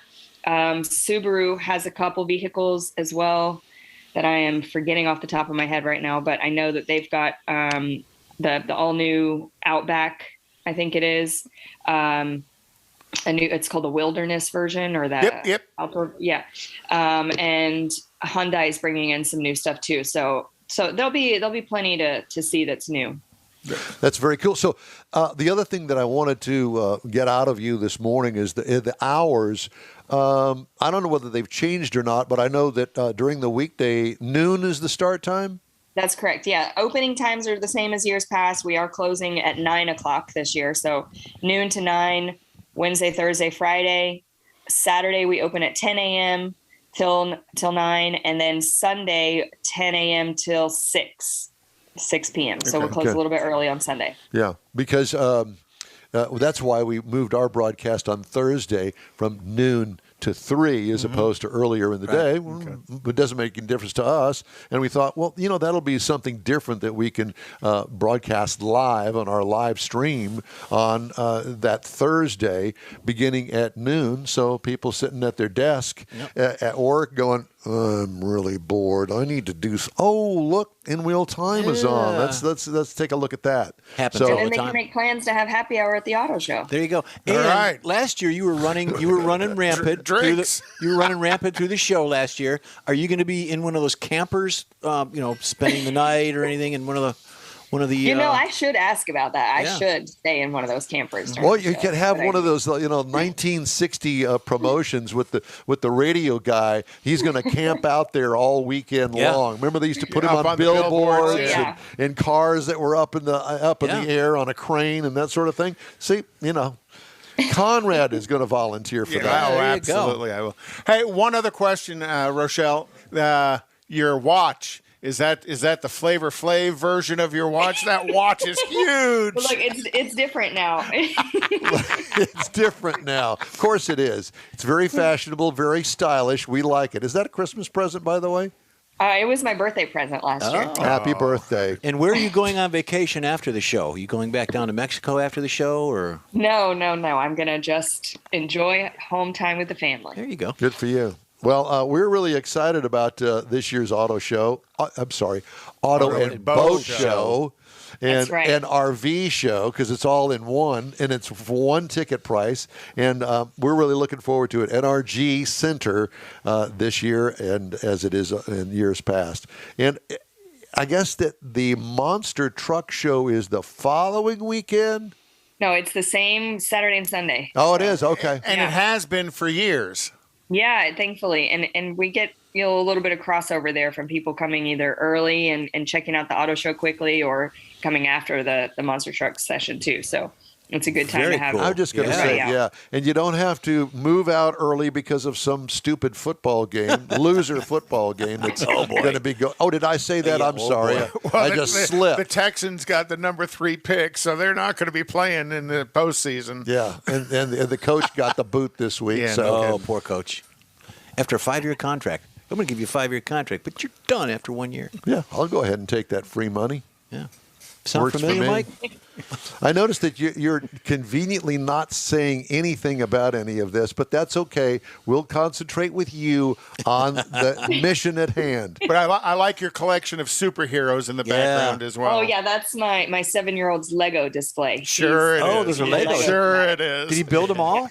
He built Yeah, those he all. built all Blame of your them. 7-year-old for No, it. those are cool. Those are very popular. Rochelle, thank you so much for joining us today. My pleasure. I can't wait to see you guys out of the show and get your opinions while you're there. What the show turned out. Oh, like. you know get we got those. the opinions. We've got Yeah, that. you don't have to ask us. We love you, honey. Thank you. We'll see you in a couple you. weeks. Yep. All right. Take care. Bye-bye. Bye. Nice. That's That going to was be cool, though, to see the boats and the cars together. What a great idea so- to put them both Well, in we the gave her that RVs. idea. We We gave her that we did. idea. Yeah, we just gave it to her. Yeah, that's what we did. Should have sold it Yeah, to we're her. so smart. That's what it is. Okay, I'm just checking here to see where I made the mistake, because I got did up not. this morning. No, I did get up this morning. There's that mistake. But the other mistake is that the first hour was the events calendar. This is supposed to be the cruise-in calendar, and I was correct. Okay. So You there. were- yeah, it was on you, Conrad. It's on you. Okay. There you go. Because So- you put the blame on me, and thank you, So dear what wife Well, I know of mine. there's a racing calendar. We didn't do it last week, and I was hoping we'd get to it Well, this week. but- that's in the next hour. Okay. So, there a upcoming lunch menu? January 22nd, Rudy's Fire 'em Up Car and Truck Show, and that is at the Rudy's Barbecue on Tomball Parkway, and that's 8 a.m. to 2 p.m., Saturday, January 22nd. Ford versus F-Body is January 23rd, and that's at 13210 Hempstead Highway, which is north of 43rd. On Hempstead Highway. On the 29th of January, the Houston Cruise and Shine meet, and they're going to meet up at Guadalupe Park at 10 a.m. and cruise down to Herman Park. Wait just a minute. Hempstead Highway? You mean 290? No, the Hempstead Road. Hempstead Road. Okay. Yeah, Well, I just wanted to make sure that I was correct. I know it is Highway, Conrad. Yeah, I know I it is do, Highway yeah. too, but that was before All 290 was these built. uppity people that. And then Sunday, January 30th, Old people. Freddy's at Uppity. League City is going to have a car and truck show, and that's at 2795 Gulf Freeway. Saturday, February 5th, they come and show off your cool vintage car around Cold Spring Courthouse. And that's an event that's been going on for a number of years, the car show in Cold Spring. And again, that's going to be February 25th, and it may be a cold spring in February. I'm not real sure. February 18th, the Winter Conroe Swap Meet and Car Corral. And then Dun, dun. February 25th through the 27th is the Lone Star Throwdown, and we'll be there live and in person. You can come get autographs from us. Yep. Nobody wants that. Who the hell wants that? Well, the thing I love about it is where we're located, all the drive-bys happen, you know. Yeah, they were on And the that's parade not- route. Is that In the a- shooting? In a good way. No, these are good way drive-bys. we Drive-bys are in a on good the way. parade route. Time now for this hour's car review. Had a chance to drive the 2022 Jeep Grand Cherokee. Comes in these trim levels: the Laredo, the Limited, the Trailhawk, the Overland, and the Summit. And guess what I had? The Summit Summit. Reserve 4x4. You always get This the is fancy considered ones. a midsize SUV by your government. Seats 5 passengers. Exterior changes from last model year, completely redesigned, all new from the ground up for 22. That's pretty. Exterior features include, well, overall a more sophisticated design than we had from the outgoing model, but they didn't go too far out of the design status or design forum, whatever you Small want to call it. increments, right, It right. looks similar, so you'd still recognize the fact that it is a Jeep Grand Cherokee. Very nice. Two-piece grille. Upper is signature 7-slot. The lower is really a rectangular, but all in all, a good look to this. Tail lights are narrower, yet still horizontal. Classy rear hatch. Lots of straight lines on this vehicle, so it retains its somewhat conservative design. It's good looking. A cargo room, plenty for a 2-row configuration. What I liked about it, modern yet conservative design with mass appeal, I think. What could use improvement? Absolutely nothing. Don't touch it. Let's go to the interior now. You kind of stepped ahead of me, didn't you? Well, yeah, kind of just a second or so. Okay. Interior. All new Uconnect 5 infotainment system, an optional front passenger display, which was really cool. You look over there on the passenger side, you can see that there's a display over there. Now, that display has a special glass in front of it, so the driver cannot see what the passenger is looking at. But the passenger can go over there and say, for instance, hey, would you pull up the navigation and give me some navigation directions to Mike's house? They can pull up Mike's house and then send that screen over to the center screen for the driver. Is that not cool? That's cool. That is very cool. And then they'll keep saying recalculating. No, it does not. Let's see. As far as the other stuff that we have going on in the interior, real wood accents, and I underscore that, real wood accents. Yep, it is. In our Summit, they're going to have woodworkers scratching their heads on how they managed to make the curves and all of the cuts in that piece of wood, because it's one solid piece of wood. It is very cool. Comfortable quilted seats are beautiful. They're optional, but it also has a Macintosh optional sound system that is killer. Remember Macintosh back in the day? Yeah. Well, guess what? They never went away, and you'll find it in that Jeep Grand Cherokee. 3.6-liter V6 is the standard engine in it. It does have an optional V8 if you want to tow something, and it also has a 4xe plug-in hybrid also available. We're talking about the V6 that has 293 horsepower, 260 pound-feet of torque with a tow rating of 6,200 pounds on the V6, which is significant. That's pretty good. Yeah. Easily tow a boat.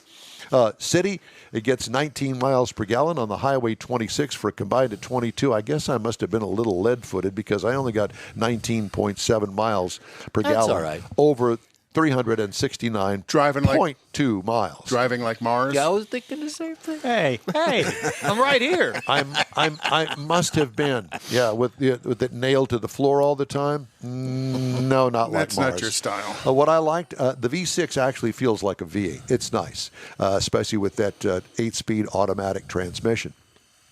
What could use improvement? Mileage, but that's one of the reasons that they make this 4xe plug-in hybrid available for you for better mileage.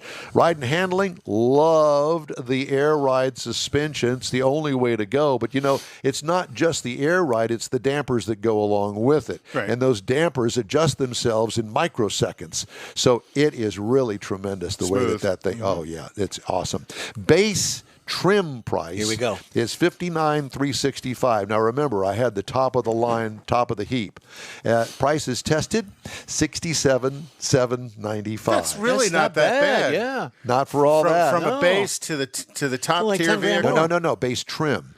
Now the base model price, if you just want to get into a Jeep Grand Cherokee, is $37,390. That's still very good. Isn't that For awesome? Grand Cherokee, that's very good. Competitors to this vehicle, the Land Rover Defender for $47,700. The VW Atlas Cross Sport, $32,775, and the BMW X5. Got to throw it in there because of the luxury aspect of it. BMW X5 starts at $59,400. See, and I wouldn't have picked the Defender for the Land Rover. I'd have picked one of their higher level cars. But then again, your price jumps substantially with that. Oh yeah, absolutely. And I'm wondering maybe if Rochelle's still listening, if they're going to put, say, like a Jeep Defender and a boat together. Well, there's no Jeep Defender. Well, I'm It just was saying Land Rover. Yeah. Well, that combo, Jeep put a Grand boat, Cherokee. Yeah. put a combo boat on a vehicle. That'd be cool. That'd be interesting if they are going to do any of that. Well, that is my review of the 2022 Jeep Grand Cherokee. And you loved it. Want to remind everybody that the In Wheel Time Car Show streams on Facebook, YouTube, Twitch, and InWheelTime.com. Podcasts are available from your favorite podcast source.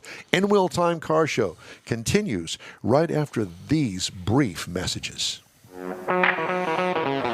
You're invited to the event of the year. The Houston Auto Show and Houston Boat Show are getting hitched. January 26th to the 30th at NRG Center. The Auto Show and Boat Show unite for the first time ever.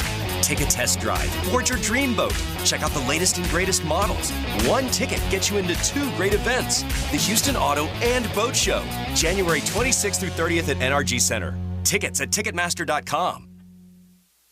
Because of inclement weather, the Tailpipes and Tacos December cruise-in was canceled. Darn it. The winter returns in the spring. Expect a new and exciting way to enjoy the gathering. Tailpipes and Tacos is Houston's unique Saturday morning cruise-in, and with a new quarterly format, you'll have more time for car mods and to get ready for cruise-in trophies. Yup, you can compete for Best Hot Rod, Best Classic, and more. And the top car will be featured on a full-size poster that'll be used to promote the next event. Bragging rights are guaranteed here. Tailpipes and Tacos wants to thank all participants and visitors who made the event an exclusive, fun gathering of unique cars, trucks, hot rods, and lots of muscle. And we know you'll enjoy it even more in 2022. Tailpipes and Tacos will still be held at the Lupi Tortilla Tex-Mex in Katy, just south of I-10 at Kingsland Boulevard on 99, the Grand Parkway. Stay tuned right here to the In Wheel Time Car Talk Show, and we'll tell you the exact date for the next event. Until next time, be sure to visit the Lupi Tortilla Tex-Mex in Katy, where you'll find the best fajitas this side of California. Is your business or company looking to stand out in a crowded advertising market?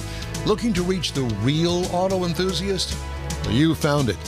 You're listening or watching In Wheel Time, and so are your fellow enthusiasts. The In Wheel Time Car Show now reaches 500,000, and we can put together a marketing plan that will engage them in your product, business, or service. To get the tires rolling, just shoot us an email to our marketing director, Jeff Zekin. His address is jeff@inwheeltime.com. It's the In Wheel Time Car Talk Show. Ahead, Conrad has the popular This Week in Automotive History. We're going to get you updated on the stories making car news this week. Howdy, along with Mike, Out of This World Mars, King Conrad DeLong. We need more, Jeff Zekin. We do. I'm Don Armstrong. Glad you could join us today. We do not have a guest scheduled for this segment. And Mars gets all panicky. Oh, my gosh, I don't have a guest. I said, calm down. We can all talk amongst ourselves. Yeah, be calm like me, Mike. Yeah, I mean, yeah. Getting us to shut up sometimes is the problem. that is a problem. There is no doubt Hey, about a that. shout out. Terry Emmons checked in online with us, NHRA world champion. Oh, very good. Thank you. So, Well, congratulations, I've got and his thanks for joining us this the morning. moving Wally. Yeah, the moving Wally. That was pretty funny. that was I have to admit. Great stuff. Yeah, we did an interview with them. If you're not familiar with that, and all of a sudden we're looking, and behind Jerry is a Wally, a championship trophy from Right. NHRA, moving behind his head. And it was brought on by another Wally that was being pushed behind. So here's all these Wallies being pushed behind his head. We thought it was pretty funny. I still think it is. It's great. Hot Rod Power Tour. This is something Just announced. Just announced, yeah. And so, let's see, world's largest traveling car show, Hot Rod Power Tour, driven by Continental Tire, returning to early summer, taking place Monday, June 13th through Friday, June 17th. And I thought, man, I put in for vacation a couple of weeks after that. I bet I could move it. But I ran across one, now I can't find it, that there's going to be a regional kind of a Hot Rod Power Tour, but not sponsored by Hot Rod. And I can't remember where it starts and where it ends, but it's like a week-long thing. Victoria. Tour of Yeah, Texas. Tour of Texas. It'll pop up on Facebook. The Power Tour of Texas. No, not Power Tour. Hot Rod Tour. Hot Rod Tour of Texas. It starts in Victoria, and Listen to you. oh yeah, well we had him on the show. Yeah. We had him on the show talking about Was it. I here? Yeah. I'm conscious again. You slept through that one. And so I'm thinking, well, now that would be really up my alley. It sure would. Well, and Conrad was talking about trying to get his car fixed I'm so gonna that get he could go try and on get the it. car fixed. In We time. could go together. Oh, wonderful! That'd be just great. And we talked to him. You bring the red pumps, and I'll bring the thong. Oh, We're God. being recalled on Monday. That's not what I had in mind. He drives his car. I drive mine. So when I put my red pumps on, nobody else can see them but me. But there's that. So yeah, will you actually have your car ready for that? I just have to. I'm going to have to get the car. I have to get the car towed over to the shop. We know that. We've been dealing with this with you for over just a matter year. Of doing it. January 15th, 2022 at 9:32. I'm going to write that down. Conrad will have car ready for the Hot Rod Tour of Texas. So when is that? Do you know? The Magic Book does. The Magic Book. It's April. Mars. Do you still buy those things? I just bought a brand new one for 2022. There you go. Hot Rod Tour of Texas is the 29th, 30th of April. 29th through 30th. 29th and 30th, Friday, Saturday, and Sunday. It goes on into April 1st. When is NHRA?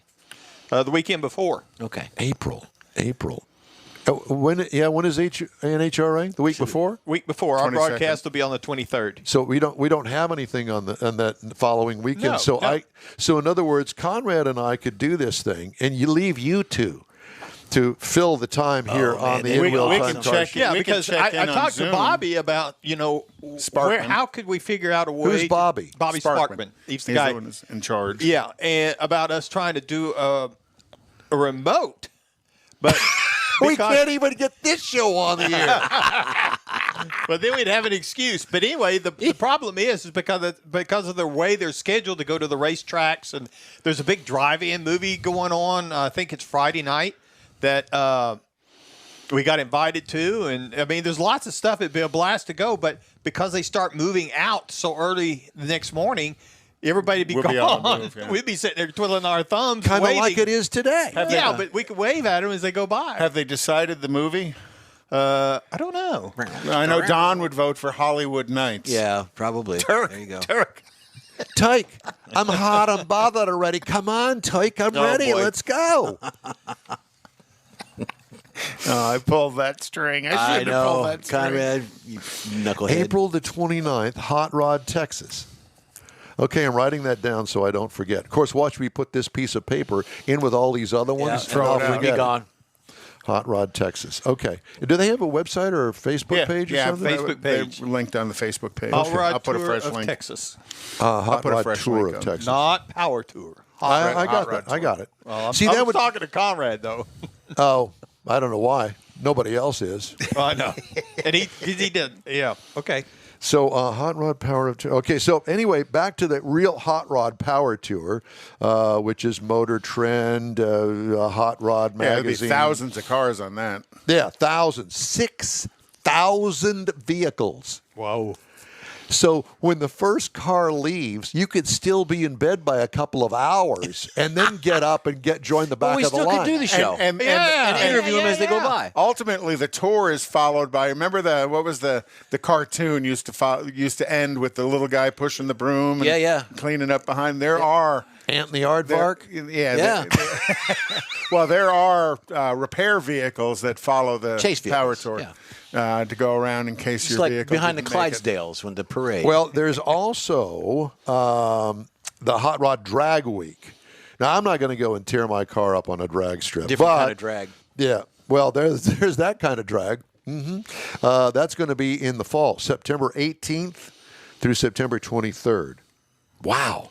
6,000 cars. 6,000 cars participating in this combination, I think. But let's see. Kickoff day for the Power Tour is Monday, June 13th in Memphis at Memphis International Raceway. Then on day 2, they go to Nashville Super Speedway. Do you know how long a drive it is from Memphis to Nashville? No. About 5 or 6 hours. How fun. Day 3, then they go to the Hoover Met Complex in Hoover, Alabama. And then on Thursday, they'll be at Pensacola Fairgrounds in Pensacola, Florida. And then on day 5, Atlanta Motor Speedway in Hampton, Georgia. Oh, that'd be cool. The whole thing would be driving cool. around. Yeah. But I've got a Corvette, a 20-year-old Corvette. There's nothing special about it. Yes, it's a low mileage, beautiful car that the cover has blown off of outside in this high wind. Has it really? Yeah. It's on the side. It doesn't. I don't have the ground strap on it, so whatever. And there's a tree laying on top. No, there's nothing on it. Don't say that. The tree trimmers are out there. Yeah, they are. I can hear them. So at any rate, that would be fun, but I just don't have the car for that. Well, do the Hot Rod Tour of Texas. That'll be fun, too. That'll be fun. Yeah. Maybe you can get them to put Hollywood Nights in the movie.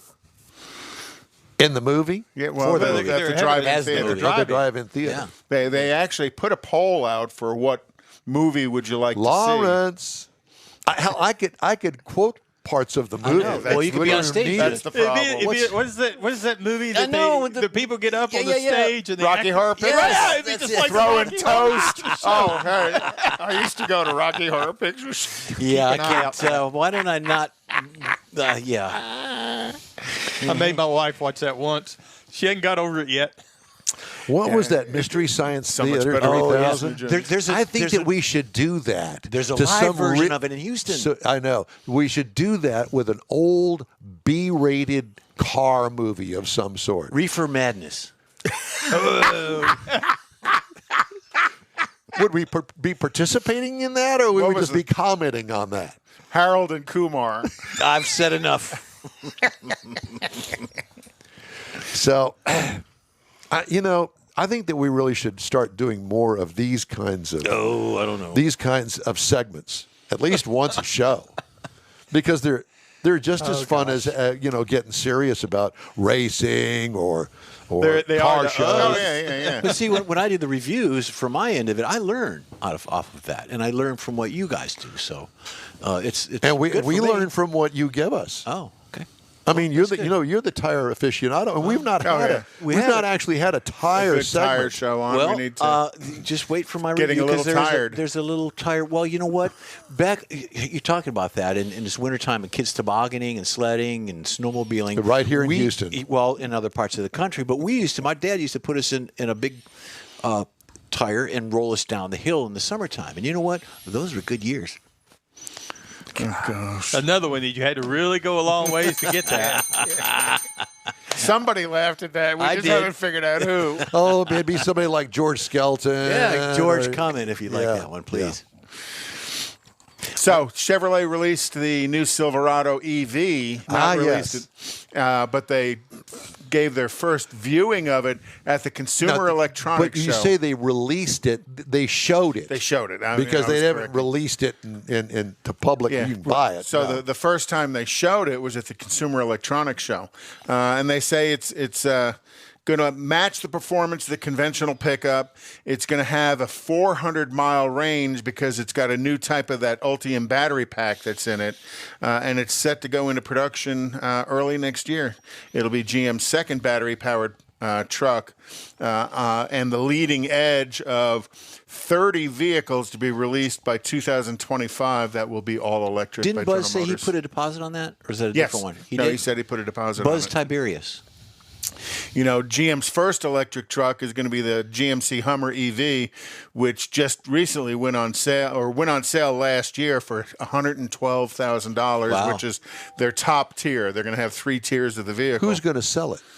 It's going to be sold through GMC truck stores, but it is going to be called the Hummer. And there's only one model, and that's Well, it. there's going to be 3 models, but initially the initial sales are only going to be the premium high-level model. So it's going to start from the mid-70s and go up to 112, but the $112,000 truck's the only one they're going to sell initially. But they're all 3 models are all electric. All electric. The vehicle itself is designed to be electric. Only period. electric, right? And it is built on that GMC what's called the skateboard platform. So the whole electric component drivetrain is the chassis underneath, and they can just pop different bodies on top of it, which is what they're going to do with the Silverado EV. It is going to be a Silverado pickup truck that's going to have a frunk. So it's going to have a front-mounted trunk. There's not going to be anything up there but storage space, which is going to be kind of neat. The design of it, you could see the familiar look of a Chevy Silverado, but the front end is a little bit more compressed. Squattier, shorter. Yeah. Speaking of which, let me interject something here, and I've been meaning to throw this out to you guys. So let's just use Lexus as an example, okay? With that great, big, overpowering, ugly grill up front. It's huge. I'm not listening because it's actually growing on me. Okay, That well, grill is growing on me. 20 years later. Yeah. So this great, big, huge, ugly grill. So they're going to go all electric. They don't need the grill. Now Correct. what? Now what are you going to do? They do like the Mach-E Mustang. They just paint blanket black across there and do That's nothing. really ugly. Just paint it on, because they don't Paint need what on? The grill? the shape, redesign the the blacked grill. out shape of, because Lexus has built Make their a decal brand out of it. Yeah, just built their redesign it all brand on together. that spindle Better front yet, end. why don't you just make it look like a Black Widow spider with that hourglass-looking red thing in the, because that's what it looks like. Yeah, that'll work too. And you could have Elvira promote it.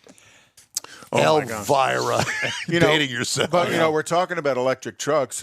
Ford announced the F-150 Lightning, and they have taken over 200,000 reservations for the F-150 Lightning, to the point that their original production build was going to be 80,000 I trucks. heard this, yep. They've increased. I think we might have mentioned Yep, this last you did. week as well. They've increased their production for the 22 model year to 150,000 of those F-150 Lightnings. So they're seeing the market there.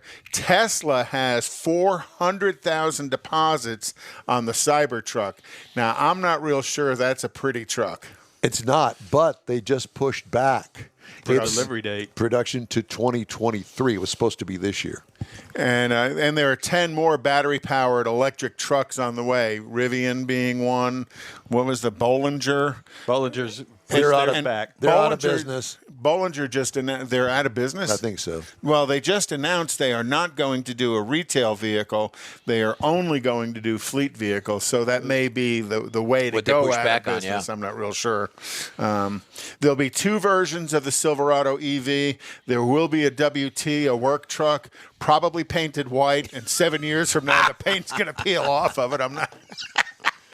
Sorry, I'm just being a snob. Well, if you just joined us, we had a whole segment on our first hour. We talked about the Chevrolet van that you see still today, and if they're painted white, chances are that the paint is peeling off of it, and it has been for, 20, 30 Well, he's years? in one. Yeah, I'm He's in one. I'm in one.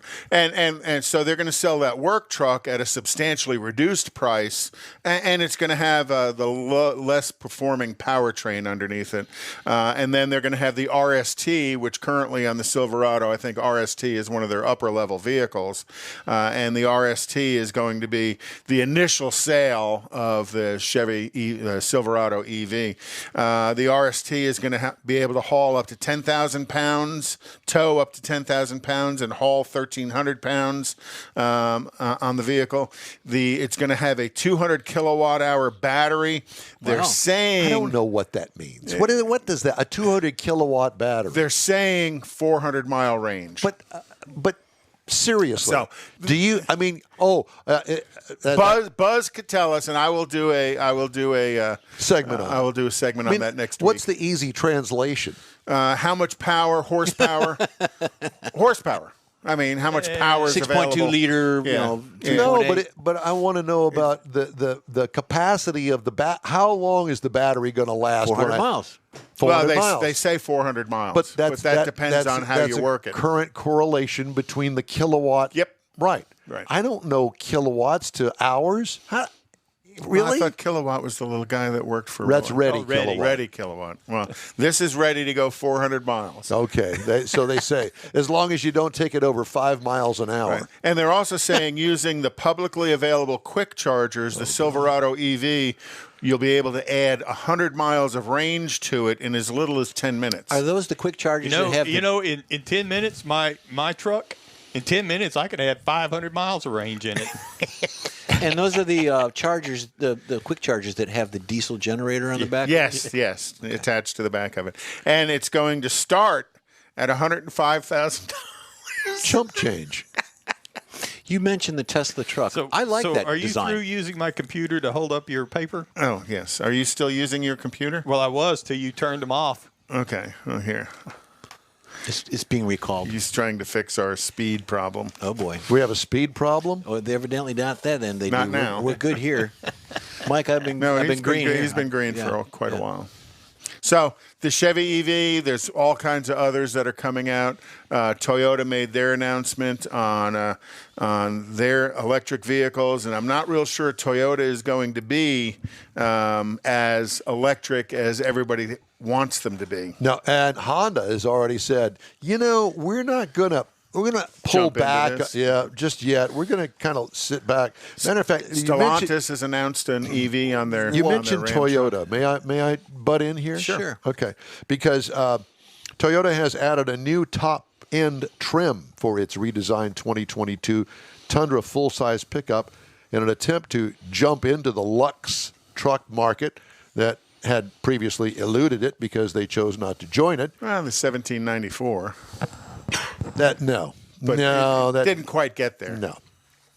So the Tundra Capstone, it will be called, will feature a bevy of standard equipment and luxury flourishes, this written by Larry Valiquette, including 22-inch chrome wheels, chrome grille, side mirror caps and tailgate inserts, automated running boards, a moonroof, and leather trim seats to complement its walnut-accented interior. You ever like walnuts? Do you like walnuts? Yeah. You do? Mm-hmm. Do you eat them at Christmas time? Yes. You have a nutcracker that goes along with Well, it? I don't use the little soldier nutcracker, but I have a little handheld nutcracker. Don't we all? Actually, one of the places Rochelle worked had a married to him. Actually, one of the places Rochelle worked grew walnuts. Oh my God! In fact, the only send your comments to Jeff at InWheel. What did I do? In fact, the only non-standard equipment on the Tundra's new Halo trim level is an optional towing package, according to a spokesperson. Tundra's Capstone cabin will be the only trim in the lineup to feature acoustic glass on its windscreen. Where'd they get that from, Alexis? Mm-hmm. And front doors to further limit exterior sound. 14-inch touch screen, newly developed Toyota audio multimedia system will also come standard. 5.5-foot bed. They did not release pricing. Expected to begin arriving in U.S. showrooms in the spring of this year. And I understand it's also going to be available with the iForce Max hybrid powertrain that's going to have 437 horsepower and 583 foot-pounds of torque, backed by their twin-turbo V6, which is the only engine available on the new Tundra.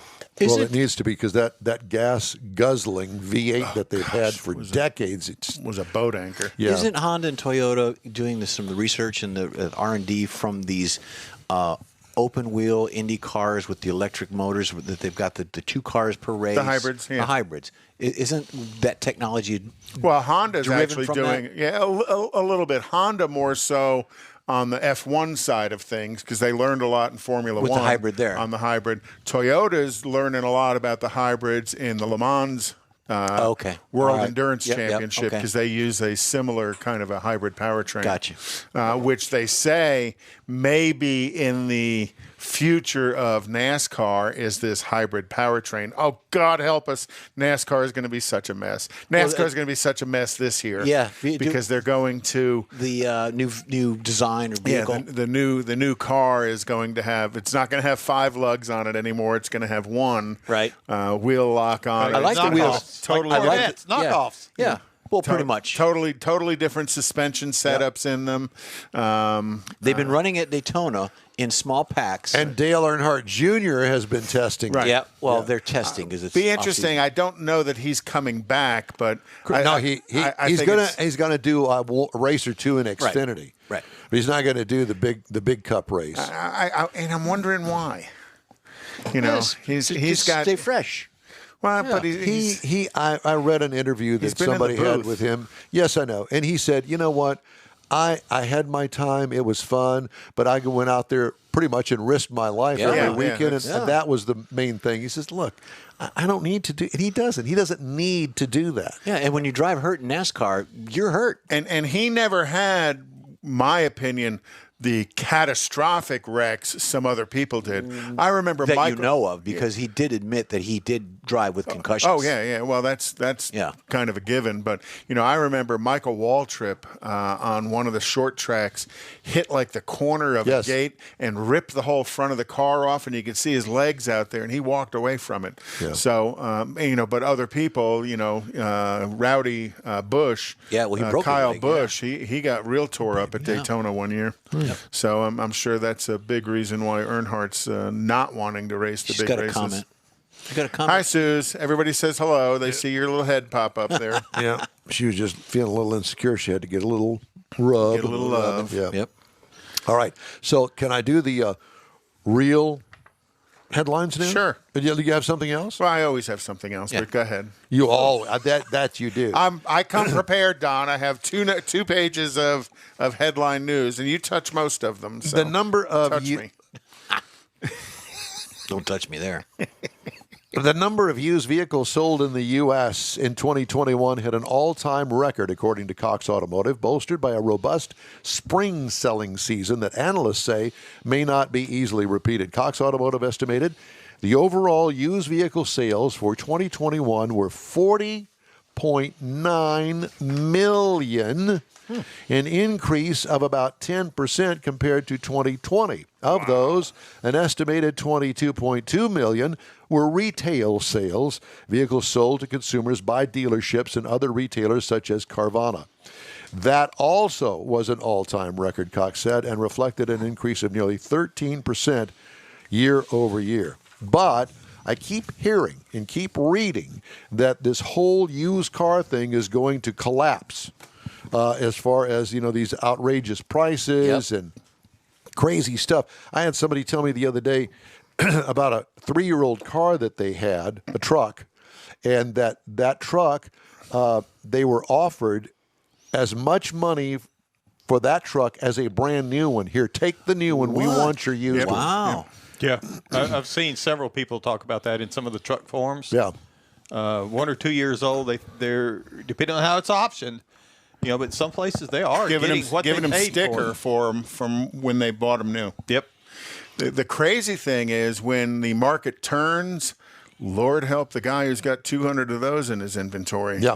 Because they're going to get buried. Ones. Yeah, on the used side of things. Well, and the dealer will be upside Speaking down. of used vehicles, GM this spring will launch Car Bravo, I heard that too. a shopping platform designed to boost used car sales through GM dealerships, according to the automaker. Steve Carlisle, president of GM North America, with Car Bravo, GM aims to increase used vehicle volume as companies such as Carvana and CarMax absorb used vehicle share. Announcement comes about a year after Ford started a used vehicle platform called Ford Blue Advantage. About once a week I get a flyer in the mail. Jeff, we want to buy your car. We want to buy your Cadillac. Along with we want to sell you an auto. No, come by and see what we got is what they're saying. One thing I am noticing traveling the area is it seems like dealers are increasing their new car inventories. It seems like they are starting to get more vehicles. And I'm going to say Ford more than anybody else. I don't know why, but it seems like Ford's new car inventory is beginning to grow. I flew over the VW lot there at the ship channel, and it is completely full of VWs. So they're just waiting to get them Is it all shipped VWs out. or is it Audi? No, too? No. Is it Audi? Well, no, share it it's with Audi VW. Yeah. That's there, but yeah. Well, I'm glad to see that because they've got some, Volkswagen, I like that Atlas.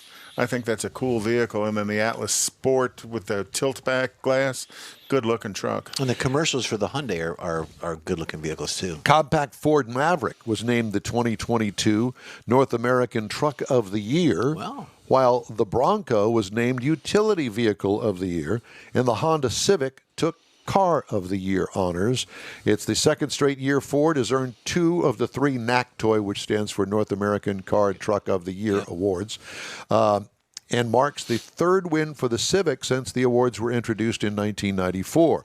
Winners announced Tuesday were selected through a 3-part voting process by a jury of 50 automotive journalists, unlike that moronic chick that we had on not that long ago that said, these are the ones that won. And then I asked her the question, who decided that these were the cars? I did. I did. Yeah. Are you kidding me? What? Who are you? Needless to say, we will not be having her on the air. No, she will not be on this, Eric. Not if I'm here. 50 automotive journalists from U.S. and Canadian media. The vehicles were picked from 3 finalists in each category, revealed in November. What are y'all talking about? Me again? Yeah, sure. Making fun of me? Yeah, why not? So Dodge Challenger outsold both the Mustang and the Camaro for 2021. Why? Why? Yeah. Maybe just because of inventory. Yeah, probably. They sold 54,314 Challengers, and a Mustang only sold 52,414. Do you know how old that Challenger design body is now? 04? Oh, yeah. Yeah, 04. And really hasn't gone through any real visual changes. Well, I mean, tail lights, headlights, stuff like that. But no, as far as the body is concerned, it's the same one. But they did the right thing when they brought it out, because it was out as a reinvention of the 1970 Challenger. It still is sexy and looks good. I like that car. And then who was the number one U.S. auto producer last year? Toyota. Oh, yeah. Toyota outsold General Motors for the first time in history. Toyota sold 2.33 million vehicles, clinching the top spot in the market for the first time, despite the chip crunch. Yeah. Well, that's not a surprise to me. Is it a surprise to you? They were probably hoarding them. They were hoarding the chips. Because you got to think at Toyota, you're talking Toyota and Lexus together. But at GM, you're Cadillac, Chevrolet, Buick, GMC, and Oldsmobile, Pontiac. By the way, I have to say that we completely blew past this week in auto history. I know. We'll plug it in. We'll plug it in next hour. All right. Well, that's it for this hour of the In Wheel Time Car Show. Hour number 3 is going to start right after these brief messages. You're invited to the event of the year. The Houston Auto Show and Houston Boat Show are getting hitched. January 26th through the 30th at NRG Center. The Auto Show and Boat Show unite for the first time ever. Take a test drive, board your dream boat, check out the latest and greatest models. One ticket gets you into 2 great events. The Houston Auto and Boat Show, January 26th through 30th at NRG Center. Tickets at Ticketmaster.com. Because of inclement weather, the Tailpipes and Tacos December cruise-in was canceled. Darn it. The winter returns in the spring. Expect a new and exciting way to enjoy the gathering. Tailpipes and Tacos is Houston's unique Saturday morning cruise-in, and with a new quarterly format, you'll have more time for car mods and to get ready for cruise-in trophies. Yup, you can compete for Best Hot Rod, Best Classic, and more. And the top car will be featured on a full-size poster that'll be used to promote the next event. Bragging rights are guaranteed here. Tailpipes and Tacos wants to thank all participants and visitors who made the event an exclusive, fun gathering of unique cars, trucks, hot rods, and lots of muscle. And we know you'll enjoy it even more in 2022. Tailpipes and Tacos will still be held at the Lupi Tortilla Tex-Mex in Katy, just south of I-10 at Kingsland Boulevard on 99, the Grand Parkway. Stay tuned right here to the In Wheel Time Car Talk Show, and we'll tell you the exact date for the next event. Until next time, be sure to visit the Lupi Tortilla Tex-Mex in Katy, where you'll find the best fajitas this side of California.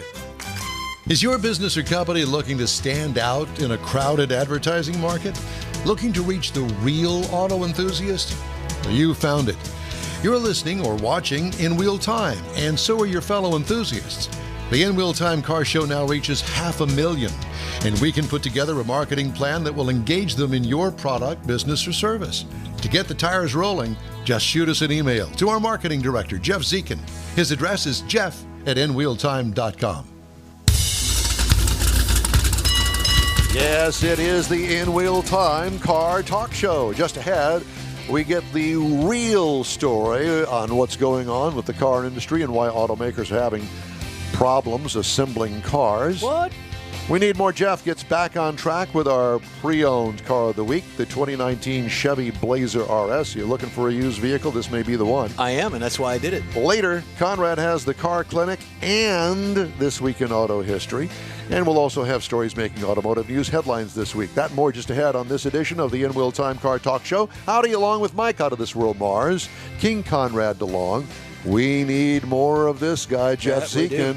I'm Don Armstrong. Glad that you could join us today.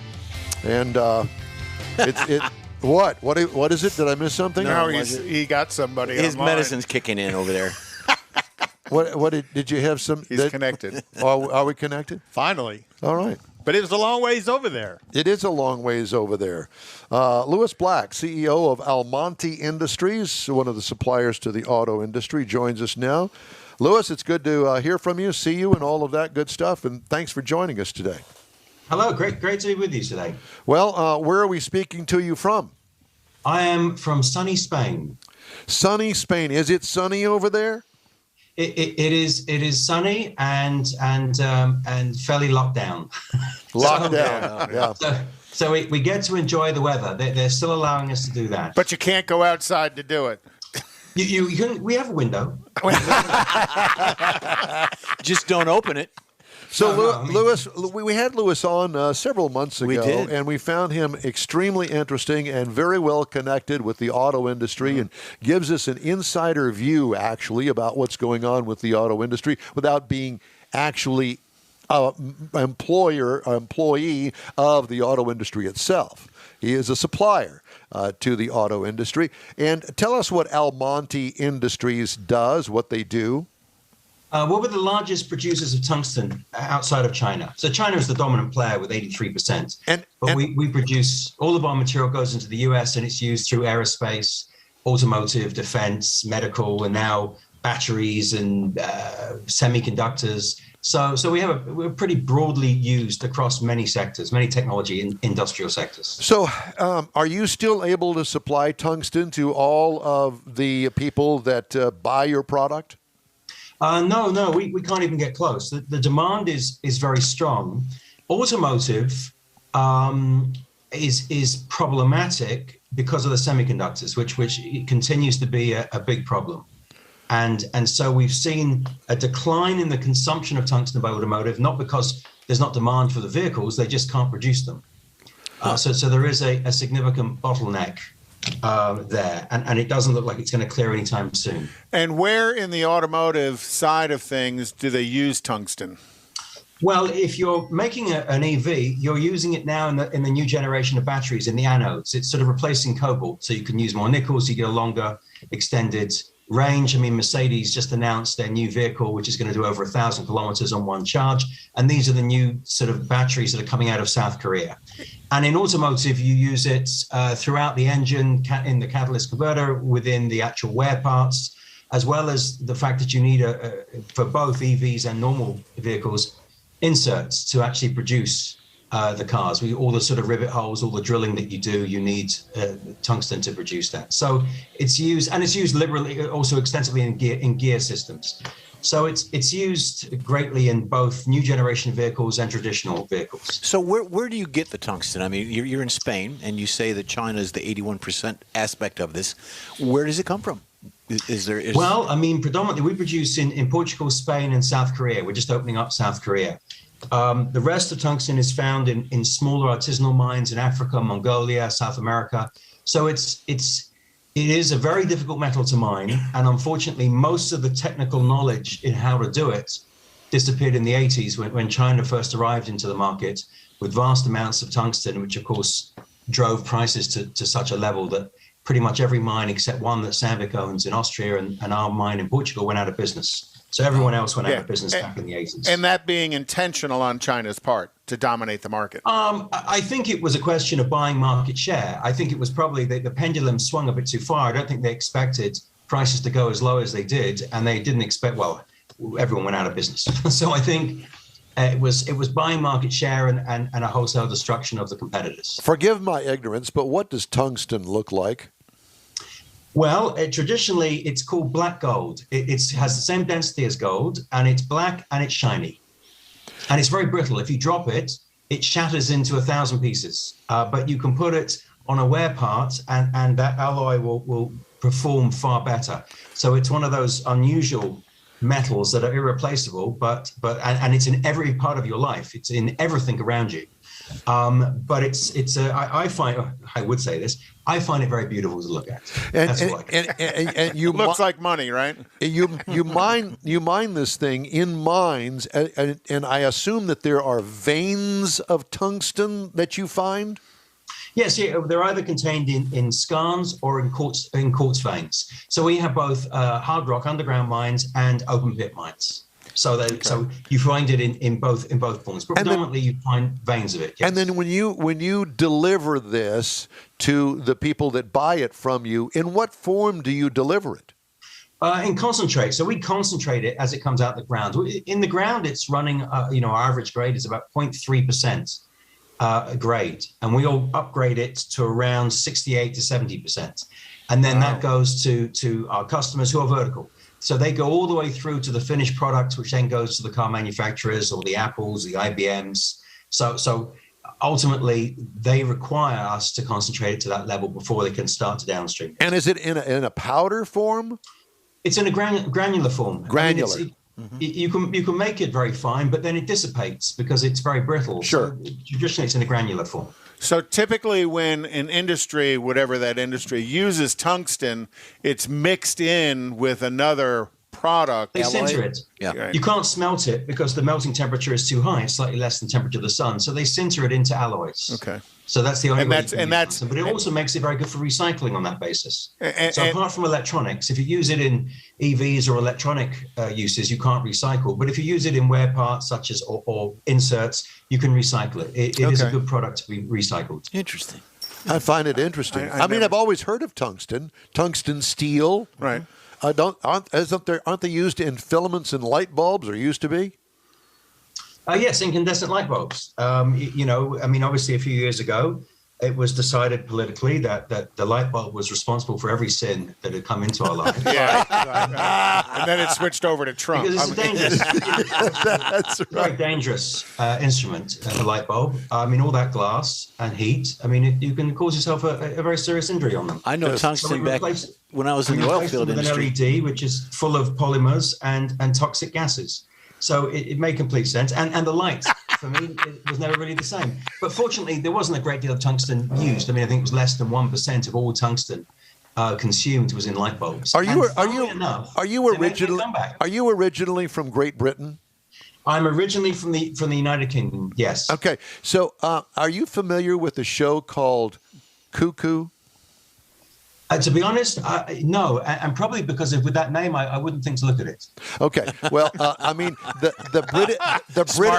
British humor in Cuckoo, it draws me. I don't know what it is, but it's that British humor, that dry sense of humor, and the quirkiness of it to me that I'm going.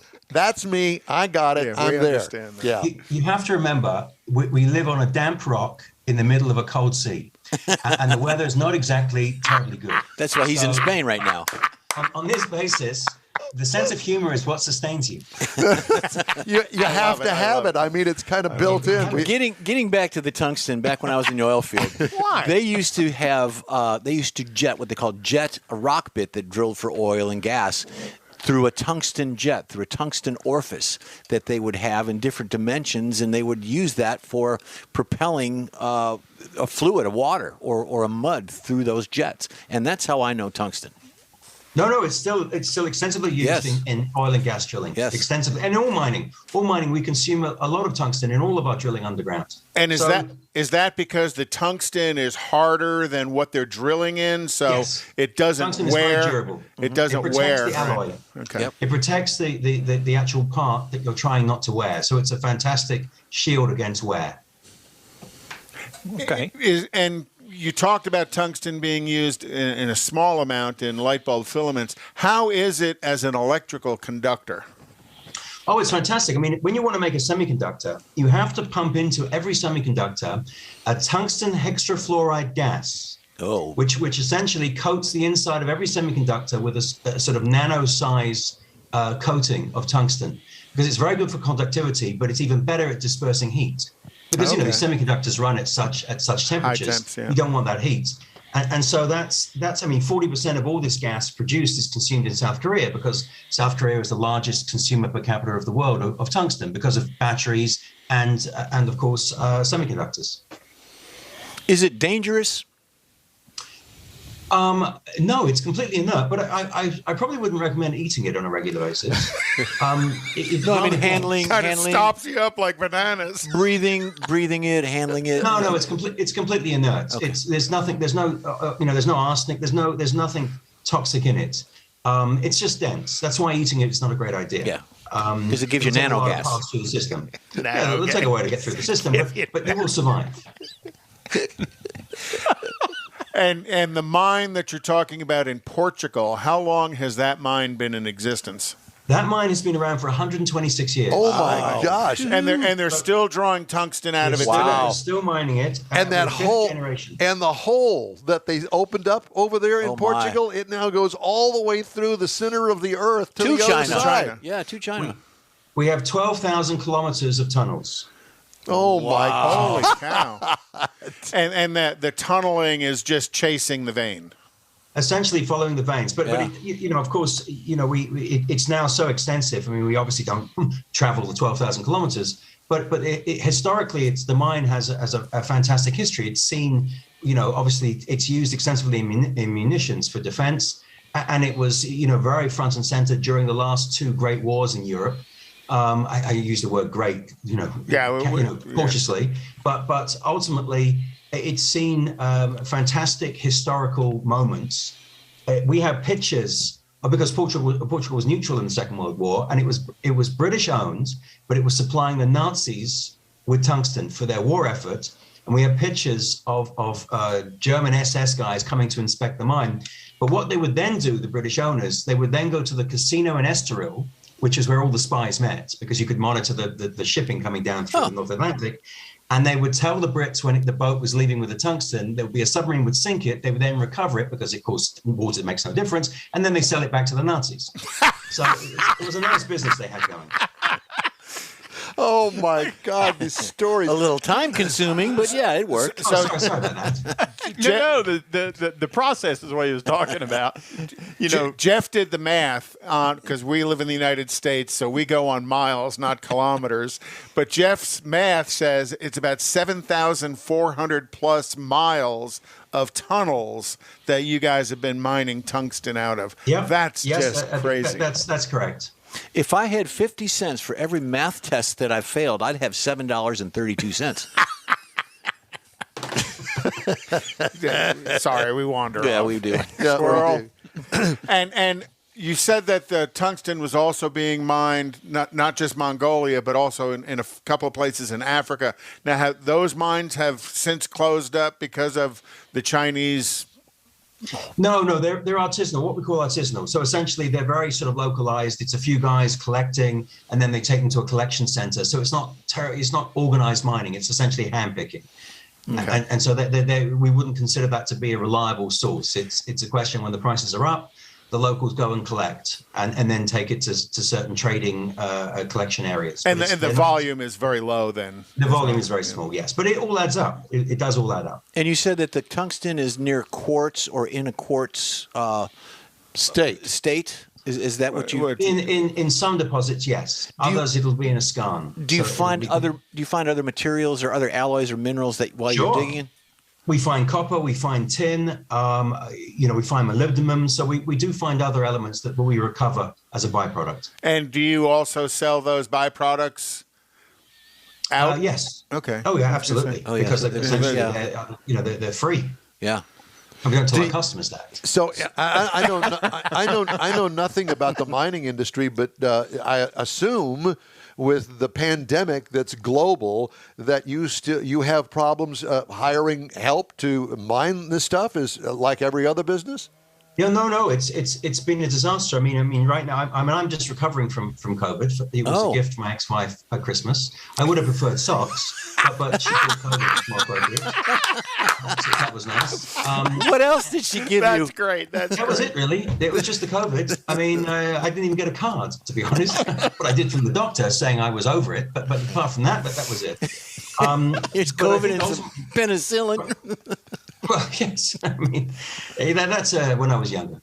So I think with us right now, we have 21% of our workforce with Omicron. Oh, no. Wow. It's a fact. Well, Portugal has been absolutely ripped through, as have Spain. So it's certainly been problematic recently.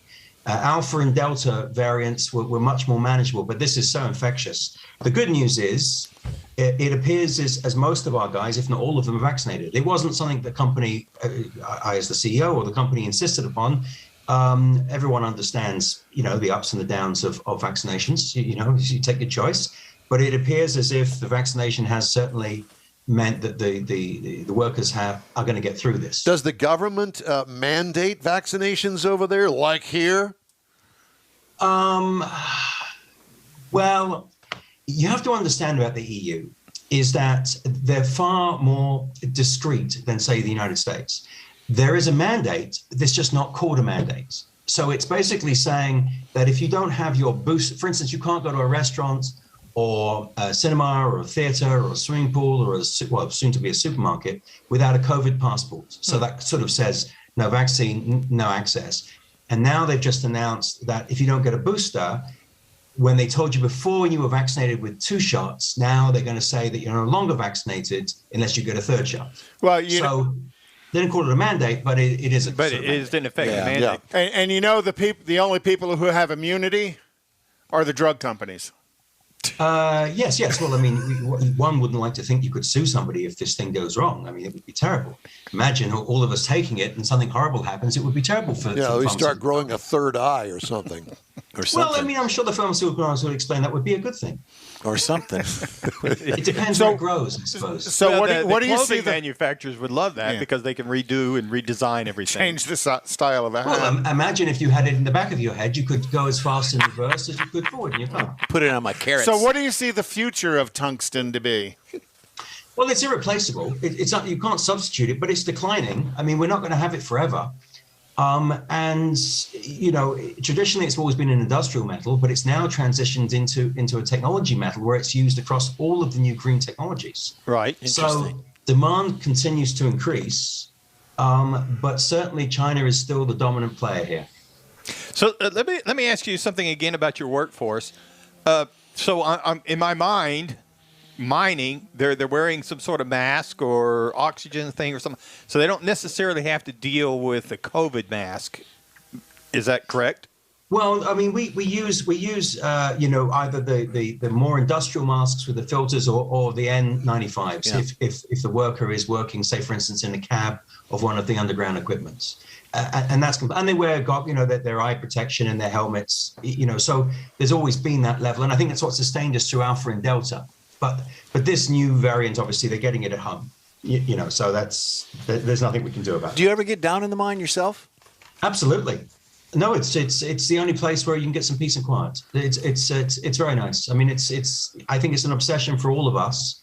We love it very much. We're much maligned, of course. Everyone hates mines. No one wants them in their neighborhood. But this 21st century approach now to mining is very different from what it was even 20 years ago. So you do tunnel mining. You also talked about open pit mining. Is that China's mining of choice is open pit? Actually, no. They prefer the most of their tungsten mines are underground. Okay. Mainly because, one, that's where the deposits are, and secondly, because they can employ far more people underground. And remember, these mines are in rural areas, and one of the programs the Chinese government follows is to try and keep a constant level of employment in these areas. Otherwise, everyone migrates to the cities, which of course then creates a problem of how do you get your food. Right. So these underground mines employ thousands and thousands of people. It's quite extraordinary. Lewis, we thank you so much for joining us today. You are an absolute delight to talk to. Very educational and fun. Thank you. Yeah, and thank you so much. And we must do this on a more regular basis. I'm sure that you're probably thinking, who are these idiots in the United States? I'll be in lockdown for the next 3 years. I'm not going anywhere. We could do a remote from the mine. We could do a remote from the mine. Well, if they have internet down there. Yeah. Thank you very much, guys. No, thank you very much. You take care of yourself, and we'll be in touch. Stay safe. Right. Lewis Black. What a great He is piece. the CEO of Almonte Industries, and he is located over in fun Spain. is that? Oh my gosh! I'm telling you, that series that is on Netflix called Cuckoo, it is absolutely hysterical. It is the British sense of humor that you go, did he just say that? Did he do that? Because you're on the floor. Yeah, they're talking. They're so dry about it. They just keep talking. Then you got to catch up. The only thing I got for Christmas from my wife is COVID. And he wanted socks. His ex-wife. Yeah, he didn't even get a card. And he wanted socks. He'd rather. That was perfect. That was absolutely perfect. Time now to switch gears. Let's go to the racing calendar. And is there any racing? I mean, I don't know. We got right now, Daytona Dakar is going on. Oh, Dakar, yeah. And, we talked with Sue Mead about that last week. The first thing coming up is going to be January 30th is the 24 Hours of Daytona, but on the 23rd is the Roar at Daytona, and that's the testing and qualifying for the 24 Hours of Daytona. Okay. That'll be good. And then, the real season starts For NASCAR, November 9th is the Daytona Clash. November 9th? November 9th is the Daytona Clash at the L.A. Coliseum. November. No, February. I apologize. February 9th. And that they have built a racetrack inside the L.A. Coliseum. I saw them. And boy, they're getting ripped up one side and down the other. Are you kidding me? It'd be interesting to see how that plays out. Yeah. And then on the 12th of February is the dual qualifying races. The 14th is the Daytona 500. February 21st is the Daytona Road Course, and then February 28th is the Homestead, Florida. So they're going to spend a good chunk of February in sounds like all of it, Florida. Yeah. Formula One doesn't start until March 20th. NHRA starts February 17th through the 20th with the Winter Nationals in Pomona. If Gavin Newsom allows them to do that, I think that's always a question as to whether or not they're going to shut California down with Omicron. And then they'll be in Arizona on the 25th through the 27th of February.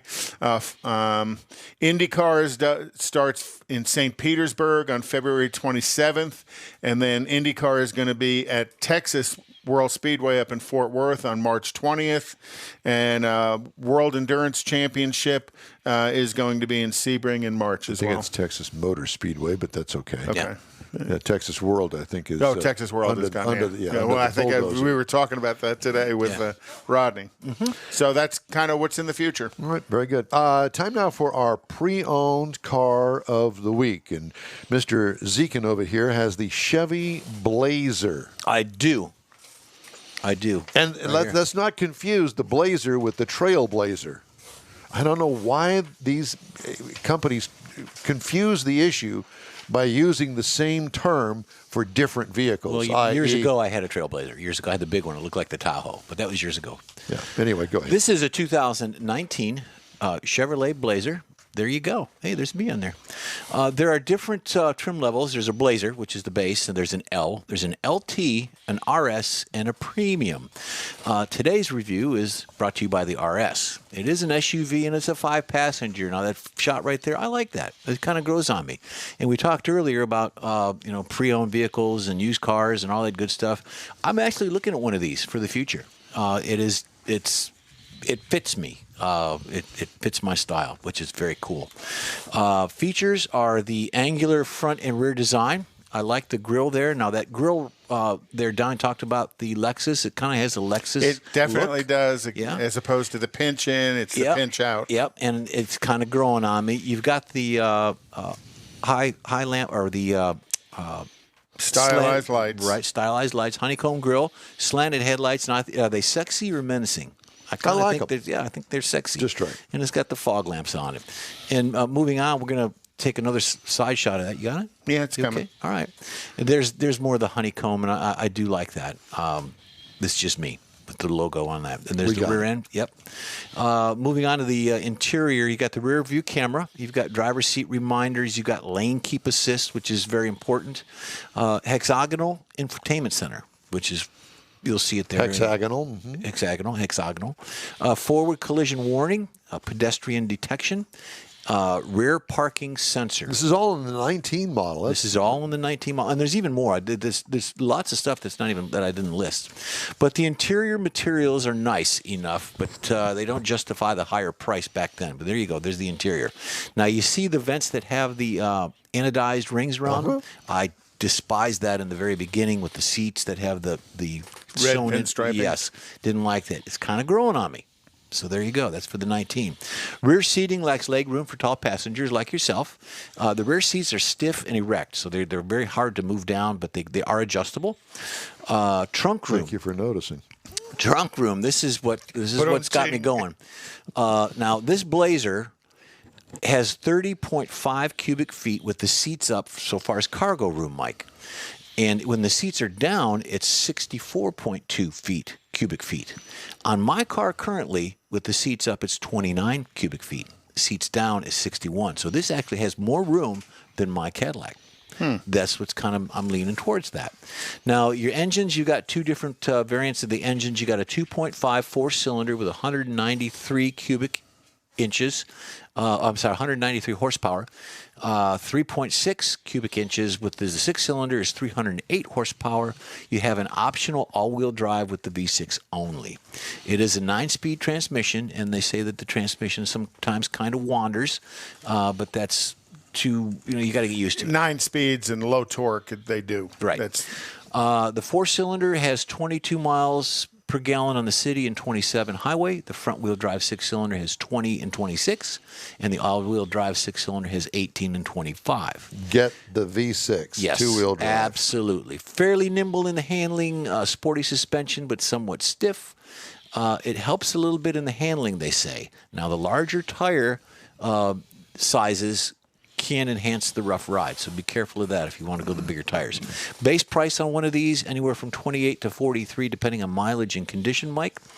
The recalls for 2020, the start-stop accumulator was missing bolts, and in 2021, the tires were cured. The start-stop accumulator. Missing bolts. Mm-hmm. Wow. And the 2021 had tires that were cured too long. And if anyone's that been to cured too long. If anyone's been to a tire manufacturer, they do put them in cured too long. when they're actually bonded and produced. They leave them in this device. They left them in too long, so they're cured too long. Critics rating is a 7.1. They cooked them too long. Yeah, cooked. Yeah. Cured. Critics rating is a 7.1. Interior rating is a 6.9. Performance is 7.3. Safety is a 9.7. And overall rating for this vehicle, we're going to give it a 7.75, which is adequate. I like it. I do too. I'm leaning toward the vehicle. Now, you said you had one, or you did have one, a few times ago, and it was good. Yeah, it was. Yeah. It was. All right. The In Wheel Time Car Show streams on Facebook, YouTube, Twitch, and InWheelTime.com. Podcasts are available from your favorite podcast channel. In Wheel Time Car Show continues right after this quick break. You're invited to the event of the year. The Houston Auto Show and Houston Boat Show are getting hitched. January 26th through the 30th at NRG Center. The Auto Show and Boat Show unite for the first time ever. Take a test drive, board your dream boat, check out the latest and greatest models. One ticket gets you into 2 great events. The Houston Auto and Boat Show, January 26th through 30th at NRG Center. Tickets at Ticketmaster.com. Because of inclement weather, the Tailpipes and Tacos December cruise-in was canceled. Darn it. But when it returns in the spring, expect a new and exciting way to enjoy the gathering. Tailpipes and Tacos is Houston's unique Saturday morning cruise-in, and with a new quarterly format, you'll have more time for car mods and to get ready for cruise-in trophies. Yup, you can compete for Best Hot Rod, Best Classic, and more. And the top car will be featured on a full-size poster that'll be used to promote the next event. Bragging rights are guaranteed here. Tailpipes and Tacos wants to thank all participants and visitors who made the event an exclusive, fun gathering of unique cars, trucks, hot rods, and lots of muscle. And we know you'll enjoy it even more in 2022. Tailpipes and Tacos will still be held at the Lupi Tortilla Tex-Mex in Katy, just south of I-10 at Kingsland Boulevard on 99, the Grand Parkway. Stay tuned right here to the In Wheel Time Car Talk Show, and we'll tell you the exact date for the next event. Until next time, be sure to visit the Lupi Tortilla Tex-Mex in Katy, where you'll find the best fajitas this side of California. Is your business or company looking to stand out in a crowded advertising market? Looking to reach the real auto enthusiast? Well, you found it. You're listening or watching In Wheel Time, and so are your fellow enthusiasts. The In Wheel Time Car Show now reaches 500,000, and we can put together a marketing plan that will engage them in your product, business, or service. To get the tires rolling, just shoot us an email to our marketing director, Jeff Zekin. His address is jeff@inwheeltime.com.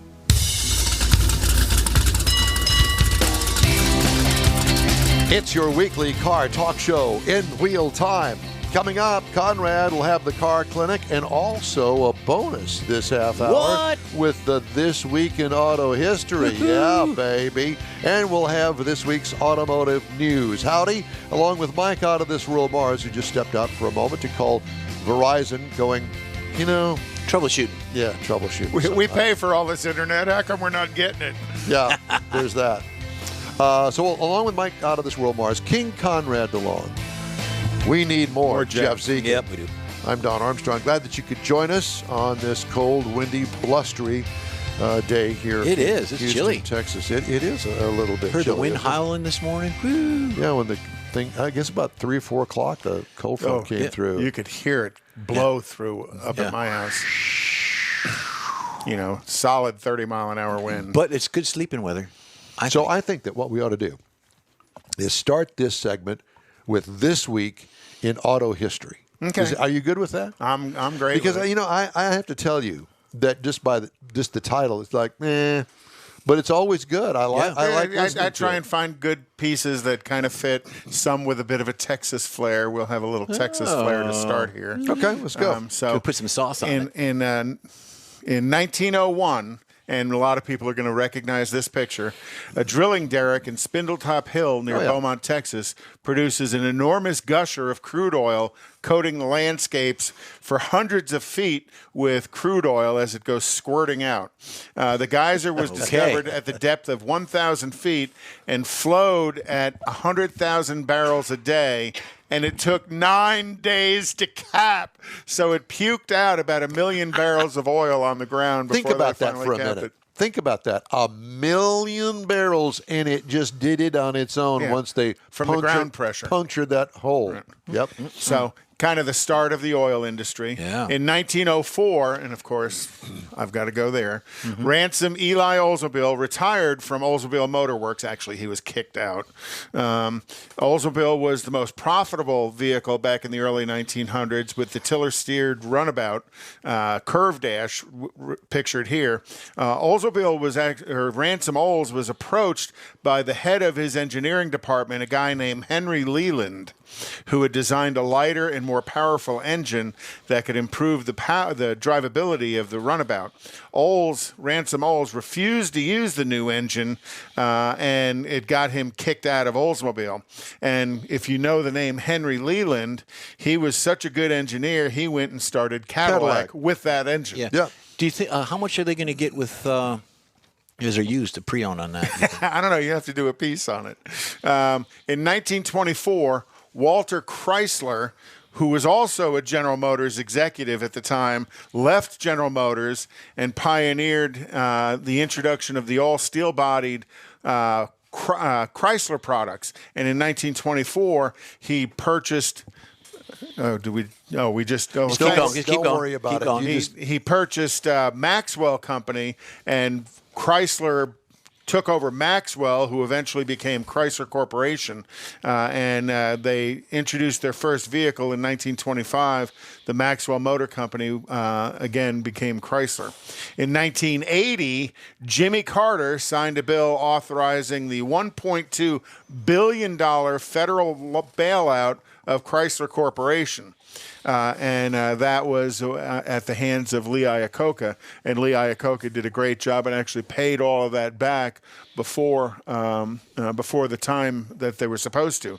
And then in 2009, General Motors said, "Hold my beer. Let me show you how big a bailout we need." In 1985, Saturn was founded, and as Saturn was, and we're going to keep showing you the Oldsmobile runabout here, but Saturn was founded in 1985. The people listening are not watching, so you don't have to worry about that. And then in 1989, Dodge showed the Viper as a show car at the North American International. What year was that? Show. 89? 89. Wow. And the Viper, a modernized tribute to the classic Shelby Cobra, won such rave reviews that the company delivered a production model in 1992, from show car to production in 1992, just 3 years later. And the Viper is just a historic car to me in the automotive world, because it's a beast. The early years, the Viper was all engine and no brains. V10. Yep. And absolutely no kind of traction control, no nothing. No analog brakes, none of the smart technology that you see on today's cars were on that car, and just an absolute. That car was beast. scary. I remember they had one in the press fleet, and I was. Did they really? Yeah. Oh yeah. That was a mistake. No, well, to one person that turned it over and upside down, and they had to take it back and crush it. But that was an anomaly, as they like to say. But I will say that the car that I had, holy Toledo, the torque that V10 turned out, and it had a 6-speed manual transmission in it, and the Tremec 660. It was unbelievable, and tires as wide as they made at the time. Correct. That they could fit underneath that car. It was unbelievable. It was like a great big, huge go-kart. And you could lose that car just like that. It is bad. So, and then in 1996, General Motors announced that it would release its first electric car, the EV1, if you remember the EV1. You know, the original name of that car was the Impact. Probably not a good name for a vehicle, a car, to call it the Impact, but General Motors had announced it, and they actually... Well, it wasn't with an I, it was an M. Yeah, but PAC, I think, or something. And then they did release it, but it was only done on a lease buyback program. And then when the lease buyback was concluded, General Motors tried to collect all of them, probably collected a majority of them, and actually destroyed them, which is a shame. There are a number of them that are still out there in a few collections. That Jay was Leno has one ugly car. Yep, but it was the first run at a true EV, and that had lead acid batteries in it. So you're talking about like your normal car battery was all underneath the vehicle. It was quite heavy vehicle. You know who had one of those as a demo? Dan Patrick, my buddy Dan. Oh, really? Lieutenant Dan. Yeah. Lieutenant Dan. Yeah. Lieutenant I've Dan. never put those two names together, but that's funny. Well, it is, and he enjoys being called Lieutenant Dan, Lieutenant Governor of the state of Texas. Great man. Yeah, and he had one, and I told him, I said, Dan, I don't think I've ever seen an uglier car. He says, yeah, it doesn't quite have the appeal that we were quite, expecting, because it was, and it had those what I would call fender skirts.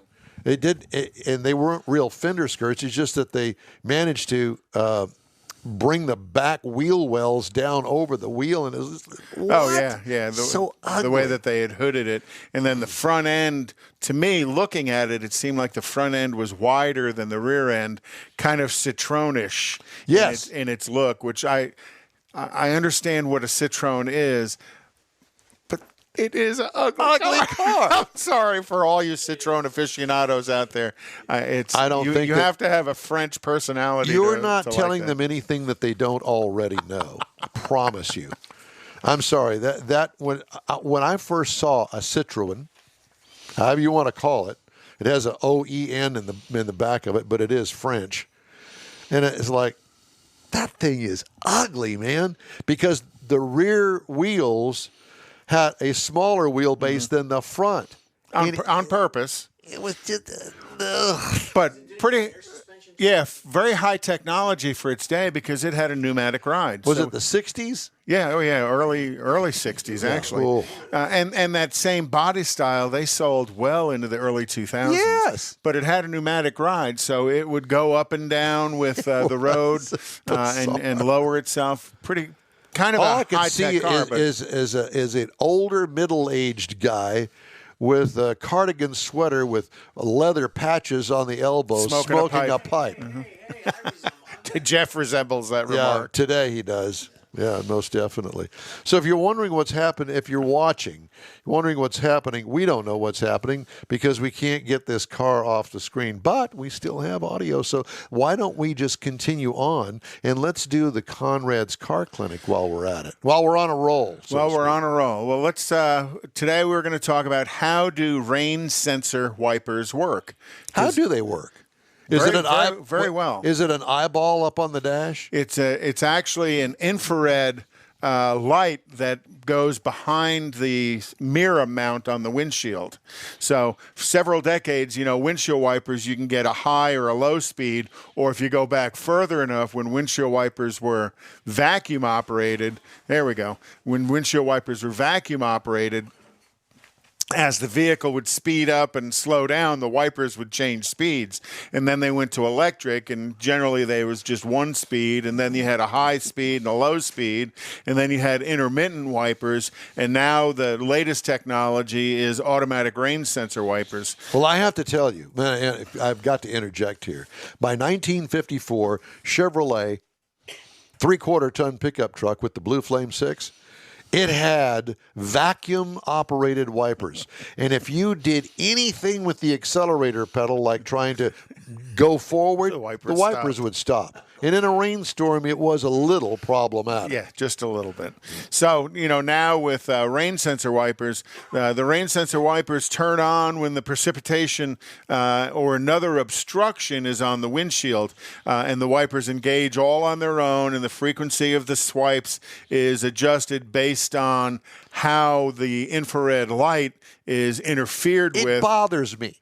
The rain sensing, you don't like that? Yes, no, I don't. Because it comes on at the most odd times, and then it won't wipe when it's supposed to wipe. Well, they're mounted on the windshield, usually very close to the rear view base of the rear view mirror.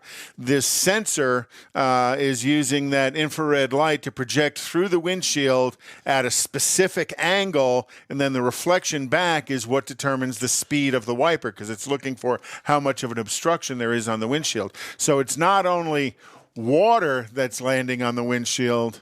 It could be a bug. It could be dust and road debris and stuff. Rain or snow or dirt or any of those other substances can cause the wipers to work. I like the technology of it because I think it's pretty cool, but there are lots of things that could cause an issue with it. But there's always a manual override where you can always go to a low or a high or switch the system off completely. But one of the things about rain sensing wipers is you have to have a very specific windshield for the rain sensor wipers. Oh, really? That piece of glass matters. And then the mounting of it matters as well, because they're going to have to remount the rear view mirror and the sensor that's looking through the glass. And the other but the other issue with it now, when they replace your windshield, Houston pretty famous for cracking windshields with rocks, chips, and stuff. So now when they replace your windshield, they have to bring a computer in to recalibrate the windshield wiper rain sensing wipers. Oh my God. So 20 years from now, is somebody going to make that piece of glass that's designed for your rain sensor wipers in your 2022, whatever it is? But you can override it, right? Yeah, you can turn the system off and just have a manual wiper system. So, replacing your windshield, again, is going to require a computer to make the calibration to it. And we've talked with Dale Holquist at Elite Glass and Trim about this a number of times. My first Cadillac, I had the windshield replaced, and they cut it. They cut all the wires. They had to replace all that. They had to replace the headliner. Oh, gosh. It was a mess. But that wasn't Dale Holquist. No. Okay. For, $25 deductible, they replaced like $3,000 of the stuff. Incredible. Geniuses. Yeah, because, he told us some of those windshields are thousands of dollars. Yeah. Exactly. And that's because the technology in the glass, you're not just rain sensing wipers, you have some of these radar cruise control systems that are looking through the windshield, the automatic collision brakes, all of those things. The glass of the windshield is very critical to make sure it's done correctly. And, will they make that same piece of glass the same way 20 years from now? Oh, somebody will. It may be over in China, but somebody will make it. Well, there's different variations of glass, too. Yeah. There's different compounds that they make them up with. Mm-hmm.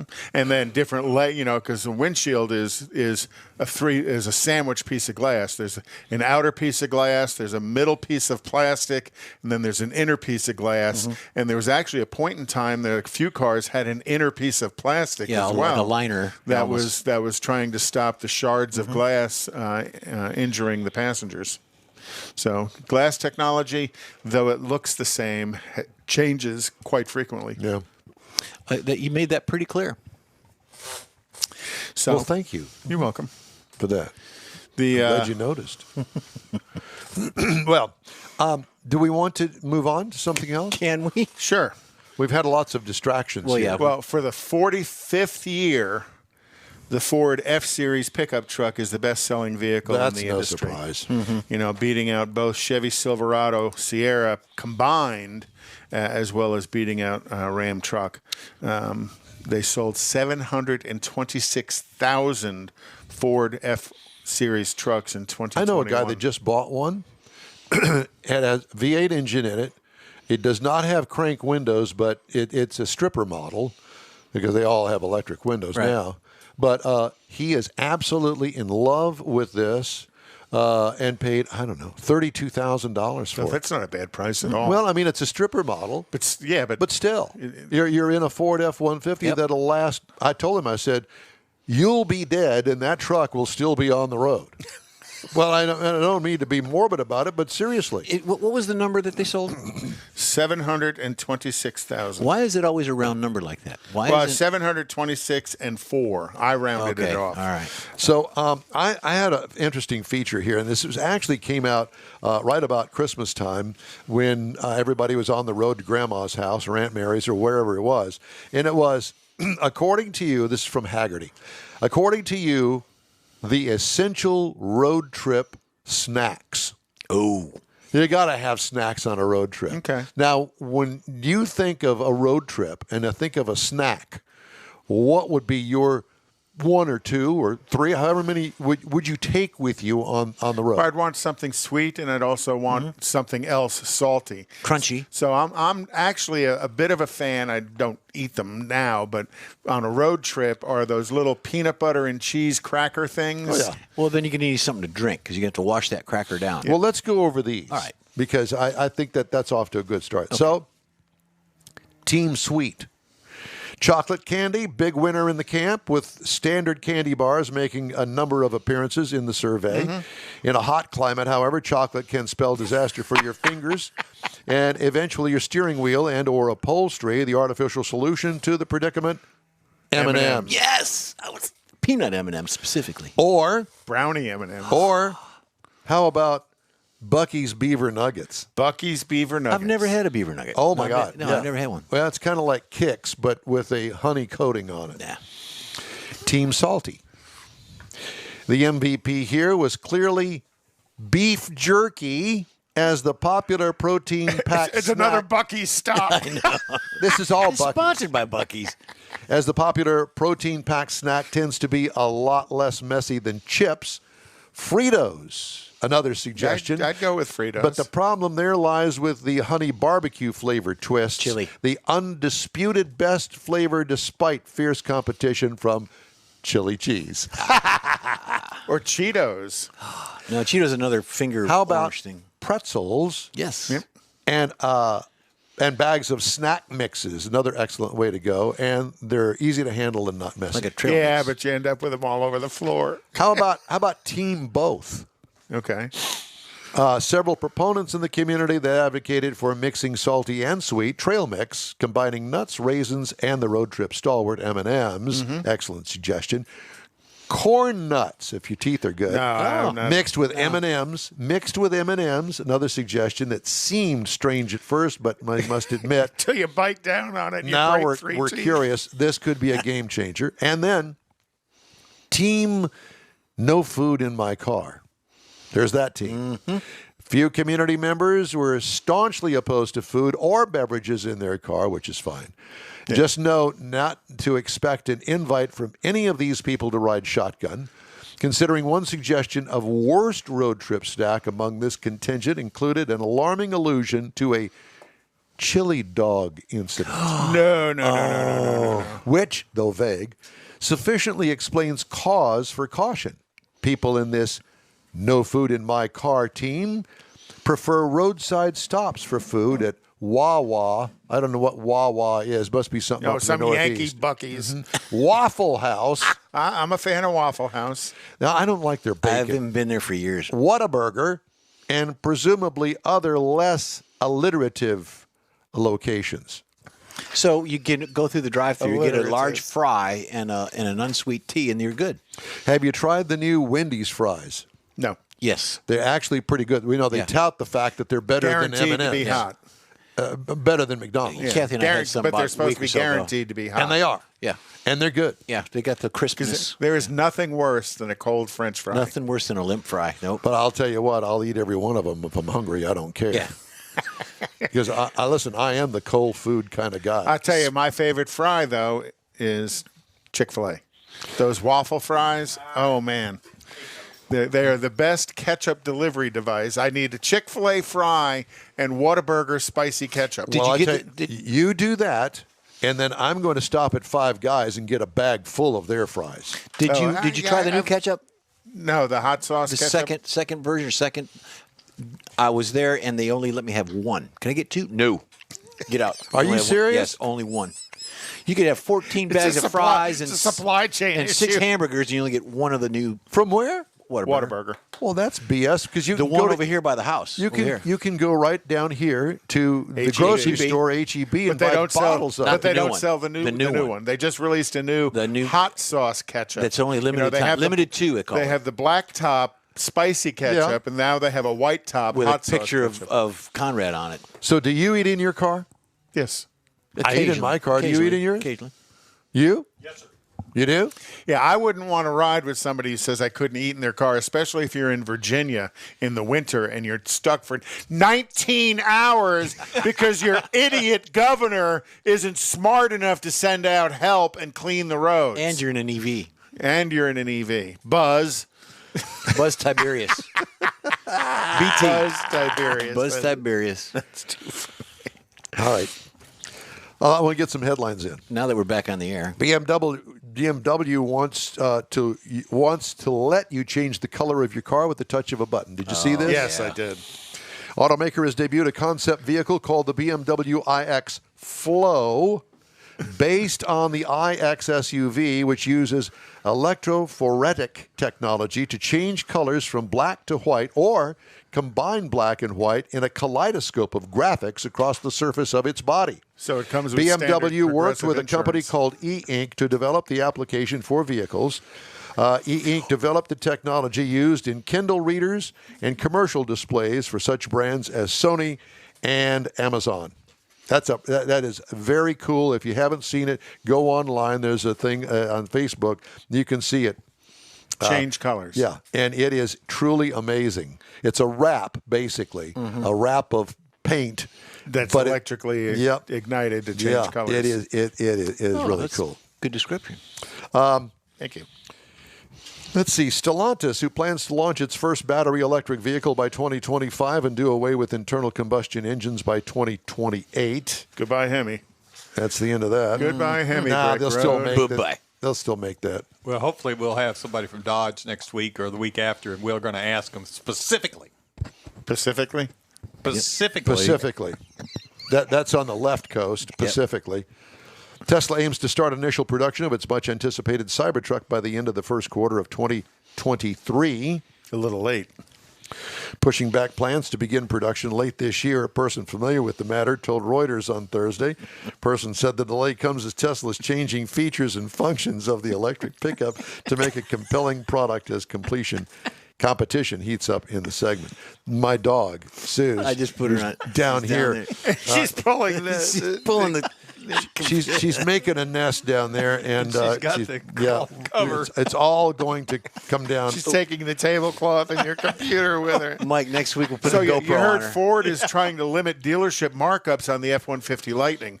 They're seeing some dealers are charging a $30,000 market adjustment for the F-150 Lightning that's to come. Well, you butted in, and because I was going to combine the story about Tesla's Cybertruck factory in Texas, where they're going to make the thing, with a 19-year-old security researcher claims to have hacked remotely into more than 25 Tesla cars in 13 countries, saying in a series of tweets that he discovered a software flaw in the company's systems. Duh.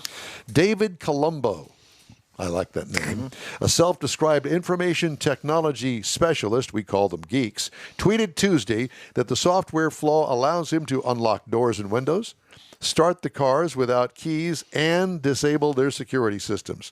Colombo also claimed he can see if a driver is present in the car, turn on the vehicle's stereo sound system, and flash their headlights. The teenager did not reveal the exact details of the software vulnerability, but said it was not within Tesla's software or infrastructure and added only a small number of Tesla owners globally were affected. His Twitter thread elicited a robust response with more than 800 retweets. I understand he drives a Peugeot 504 You as know, well.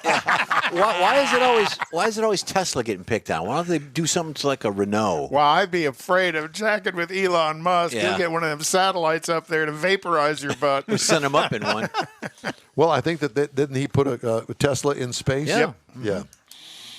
And faced with a $22,600 bill to replace the battery on his Tesla Model S, a Finnish man decided to blow up the car instead. Oh. And he did, and that too is on YouTube with all the sticks of dynamite around it, and they show the car going poof, and it just vaporizes basically.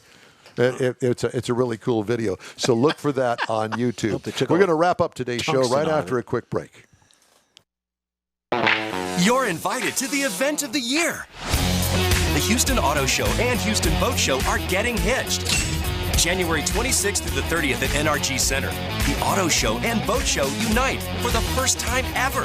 Take a test drive, board your dream boat, check out the latest and greatest models. One ticket gets you into 2 great events. The Houston Auto and Boat Show, January 26th through 30th at NRG Center. Tickets at Ticketmaster.com. Because of inclement weather, the Tailpipes and Tacos December cruise-in was canceled. Darn it. The winter returns in the spring. Expect a new and exciting way to enjoy the gathering. Tailpipes and Tacos is Houston's unique Saturday morning cruise-in, and with a new quarterly format, you'll have more time for car mods and to get ready for cruise-in trophies. Yup, you can compete for Best Hot Rod, Best Classic, and more. And the top car will be featured on a full-size poster that'll be used to promote the next event. Bragging rights are guaranteed here. Tailpipes and Tacos wants to thank all participants and visitors who made the event an exclusive, fun gathering of unique cars, trucks, hot rods, and lots of muscle. And we know you'll enjoy it even more in 2022. Tailpipes and Tacos will still be held at the Lupi Tortilla Tex-Mex in Katy, just south of I-10 at Kingsland Boulevard on 99, the Grand Parkway. Stay tuned right here to the In Wheel Time Car Talk Show, and we'll tell you the exact date for the next event. Until next time, be sure to visit the Lupi Tortilla Tex-Mex in Katy, where you'll find the best fajitas this side of California. Is your business or company looking to stand out in a crowded advertising market? Looking to reach the real auto enthusiast? Well, you found it. You're listening or watching In Wheel Time, and so are your fellow enthusiasts. The In Wheel Time Car Show now reaches 500,000, and we can put together a marketing plan that will engage them in your product, business, or service. To get the tires rolling, just shoot us an email to our marketing director, Jeff Zekin. His address is jeff@inwheeltime.com.